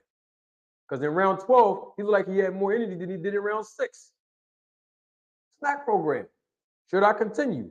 Okay, I am going to continue. Let's look at Terence Crawford. Knocked out David Aronesian. One punch. Cold. Something that he's basically never done. Okay, let's look at him fighting Errol Spence. I mean, you already seen that fight. SNAC program. So it's like, guess what? Look at Andre coming that weekend. Look at Boo Boo Andre when he fight David Benavidez. You're going to see how he looked too. SNAC program. So we can name at least one fight that the people that's on the SNAC program has fought where their performance looked enhanced. Whether it's legal or illegal remains to be seen. The bottom line is, Devin Haney said it in the Netflix special, Supreme L.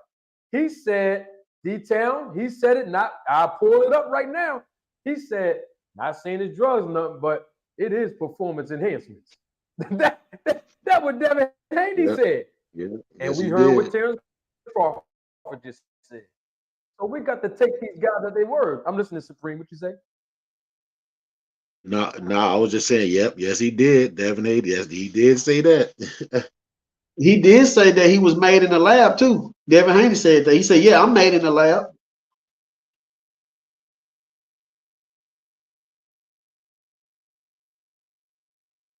These are coming out of the mouths of people that's over there with the guy. Can I add one more person, Professor Marty? And Can I guess add what? one more? Oh, please do. Yes. Let's not forget Tyson Fury. I didn't know Tyson Fury was with the SNAC program. I didn't know that. Yep, he's right on. He's on a. Yeah, he's on it.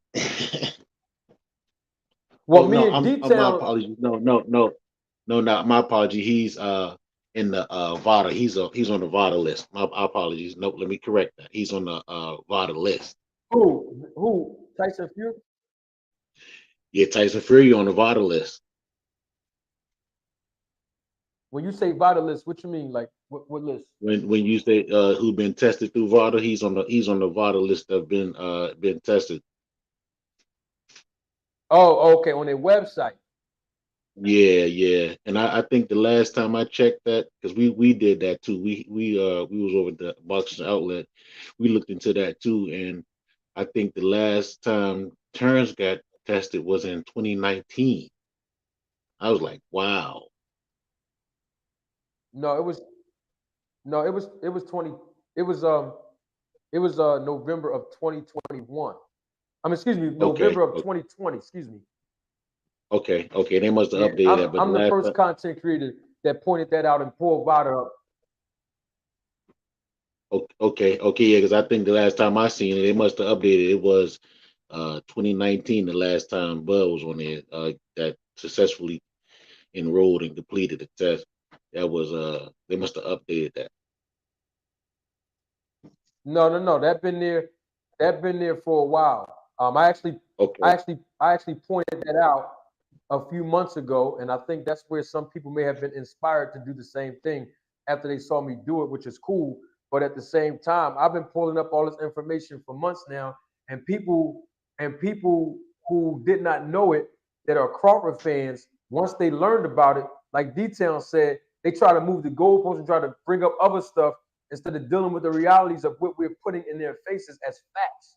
You know what I mean? And I also noticed something on YouTube. When I first got on YouTube, I heard people saying facts over feelings. But ever since I've been a content creator, I've been noticing It's not facts over feelings. It's fighters over facts. And people pick and choose who their favorite fighter is, and they will deny all the facts that's sitting in their face just so they can say, my favorite fighter, my favorite fighter. Because I'm gonna keep it all the way 100, and I'm live and living color right now. I believe that if Terence Crawford would have lost this fight with Errol Spence, with Errol Spence, Terence Crawford fans would not be saying the things that they're saying. In other words, they're only saying the things that they're saying. This is Crawford fans I'm talking about, all because Crawford won. They don't care how he won. They don't care if he's on a SNAC program. They don't care if it's legal or illegal. They know his performance was enhanced. Everybody knows that. That's no secret. Terence Crawford's performance was enhanced fighting Spence. It's no secret, and that's okay. But then say that. Stop making it seem like, and I'm talking about Crawford fans. Oh man, I told y'all this was gonna happen. I predicted everything. No, you didn't. You didn't include one element in your keys to victory, and that was the SNAC program. That was one of the elements that the guy won. Let's keep it all the way on. And guess what? It's okay. Don't make it seem like he had all these skills, but because he didn't need the SNAC program. No, he ran over there because he felt less confident in those abilities. And that's why he went over there. And it could be a combination of what his friend LC said, D-Town, because Errol Spence was bigger and stronger. Because if you look at that fight, I was there live, and he looked way bigger than Errol Spence in that ring from what I saw. I don't know if TV make you look small or big when you on it, watching it, you know what I mean? But Crawford was manhandling that bull, man. Pushing him with his shoulder. I mean, Crawford, that was a really good performance, but we got to keep it 100. If Crawford, here's the thing. When he was asked that question, Crawford wasn't prepared to answer that.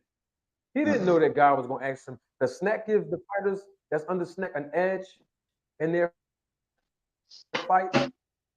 He came right back with the no. It's the fighter. No, stop it, Terence. It's not just the fighter. You have an edge. If you didn't have an edge, you wouldn't have went over there. And if you did go over there and realize you don't have an edge, then I encourage you to accept detailed boxing challenge. Since you're not going to get an edge in the rematch with the SNAC program, leave the SNAC program and just fight Spence at 154. Isn't that simple, detail? I just want to see, if he's still on the website and he's still dealing with Victor Conte, then we know once again that Terence Crawford lied again, like he usually do, man. Terence Crawford set his own self up. This man could be the only man in court, and he would give his own self life sentence. You know what I'm saying? By himself, for no judge, no nothing. And I don't see. Here's the thing: people keep thinking I don't like Crawford. If I didn't like Crawford, I wouldn't have helped him as a boxing manager on YouTube free of charge to give him the biggest opportunity of his life. And I'm talking about the biggest bag. Nobody cut me a check. I didn't ask for one because my heart is being genuine into this YouTube thing to educate the boxing community. I don't care about the pay. All I'm saying is if I didn't like Crawford, you would know it. When I don't like somebody, I don't talk about it. I don't invest none of my time in people I don't like. I don't care who they are. Now, do I pray for them? Absolutely. My faith tells me to do so. But to be talking about them and trying to break down certain things that they need to understand, and no, I don't invest my time in that. The bottom line is people been now calling me the Omaha's most wanted. That's why in that video last night I kept saying Omaha, Omaha. And of course, Peyton Manning used to say that when he, do the audibles at the line of scrimmage. But my point is, Omaha, Nebraska shouldn't hate me. They should care about me. Omaha, Nebraska, I know you're watching. You might not be watching live, but you're going to watch the replay of this because every time it's Crawford's name in my title detail, people from Omaha, Nebraska be watching. You know what I mean? I check the demographics on YouTube. I can see what city or state got people watching our content. You know how that is, detail. But the thing is, Omaha, Nebraska, I love you, Omaha. But the thing is, when your hometown hero keep making all of these claims publicly, y'all got to go hold him accountable. Don't get mad at the media because it's the same media that built Terence Crawford up. Just like it's the same media that hold him accountable. See, y'all can't pick and choose y'all boxers when y'all want the media to be favorable to y'all. And then when y'all hear something that y'all don't agree with, y'all want to hurry up and call a person or call them out on social media. No, no, no, no. The same media that you like, that say good things about you and build you up, when you wrong and need to be held accountable by the media, I'm talking about the real media, not the fake media that Shakur was talking about, the real ones. You gotta stand and eat that and make your adjustment. That's all. Be men about it. Everybody not going to agree to everything you say and do. But at the same time, when you know you're wrong or you contradicting yourself, you know that you're opening yourself up to be held accountable. That's my take on it. Supreme L, I appreciate you coming by as well. I remember you giving me my flowers as well. Before you go, Supreme L, I'm going to let D-Town close us out. Who you got tonight, Shakur Stevenson or Edwin De Los Santos? To be honest with you, I know that Shakur probably take it. He'll probably take it tonight. I mean, just off the simple fact of I know he's supposed to be the forerunner for Crawford, and I know he's more into his stable. But yeah, I think Shakur might get it. Yeah, I think he might get it. And I just want to just drop a tidbit right here because I know I'm about to step off. And I appreciate you. And I love the background. The background is beautiful. I love that. And the channel is growing exponentially. And I love to see that. And you know I'm a day one too. So, but I just want to say something about we got to remember that Bud is a contradiction in itself. He's a walking contradiction. So we do know that he does say certain things, and it is kind of like he lies a lot. And I'm gonna send you something about the ZMA where they did a test and it proved they did two groups of athletes, but they did a ZMA product and a placebo, and we know what a placebo is, right? It's sugar and water. They make it think it's a medication, but it's not. And I'm gonna send you that, and you can dissect that. And again, thank you for letting me come on, brother. It's always a pleasure. And to the many Roll the Film Crew podcast family, I say thank you guys, and I will try to get back on here again soon. I appreciate that. And from the Boxing Outletters, 2 Cent, Ashanti L, we love you, brother. Keep it up, D-Town. We love you too, brother. Keep it up. Peace. Salute to you, Supreme L. Thank you. I got my guy, I was just about to bring his name up, and he just super chatted me. When I say about to bring his name up, I said, I got my guy, and then I looked down and I seen his name, and I have to acknowledge him. That's my guy, Band Up. Band Up, we about to get off, but it's all good. Check back in tomorrow. We be right here live and living color tomorrow. Band Up, I salute you. Hold up, I can't drop my new phone. Hold on, me talking right here. Double salute to my guy, Band Up. Miss you too, my guy. Thank you for your support and your contribution to the channel. Band Up, I want to show you my intro. I don't know if you've seen it already. 2 Cents Boxing seen it and she loved it.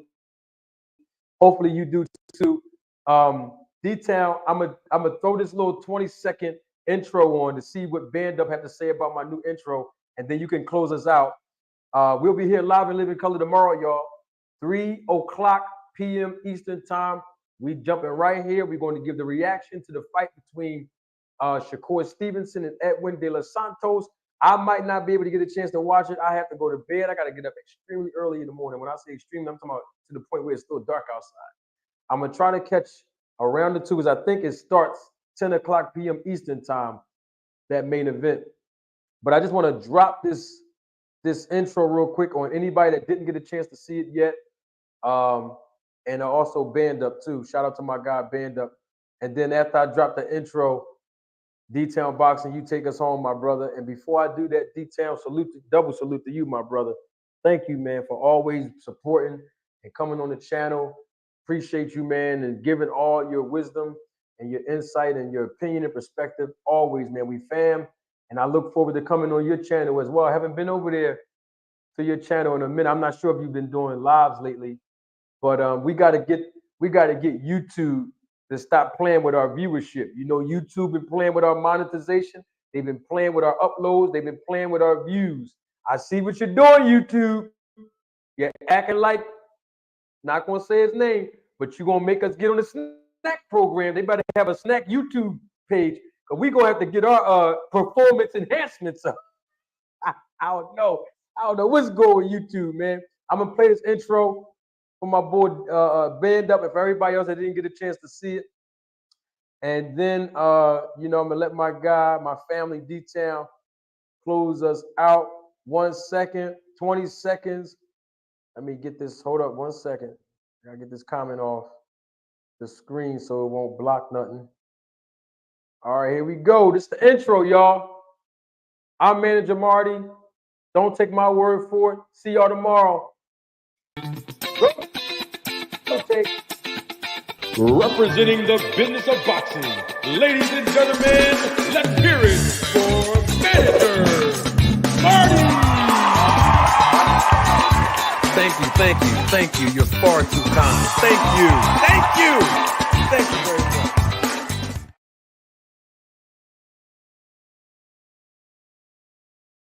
Very nice, Manager Marty. You're doing a very good job. But anyway, to the families and friends, salute to every last one of y'all. We know YouTube out here tripping.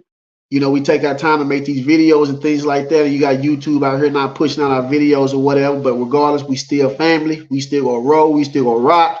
We need to hear from every last one of y'all, because y'all inspire us to keep moving. Y'all also sharpen iron against iron. So salute to every last one of you. My brothers, my sisters, kids, grown up, old people, grandpas, grandmas, don't even matter. And pray for me and my family. I need y'all to pray for me and my family. And also pray for my brother, Manager Marty. But thank y'all. Salute to y'all. It's D-Town Boxing and Manager Marty out.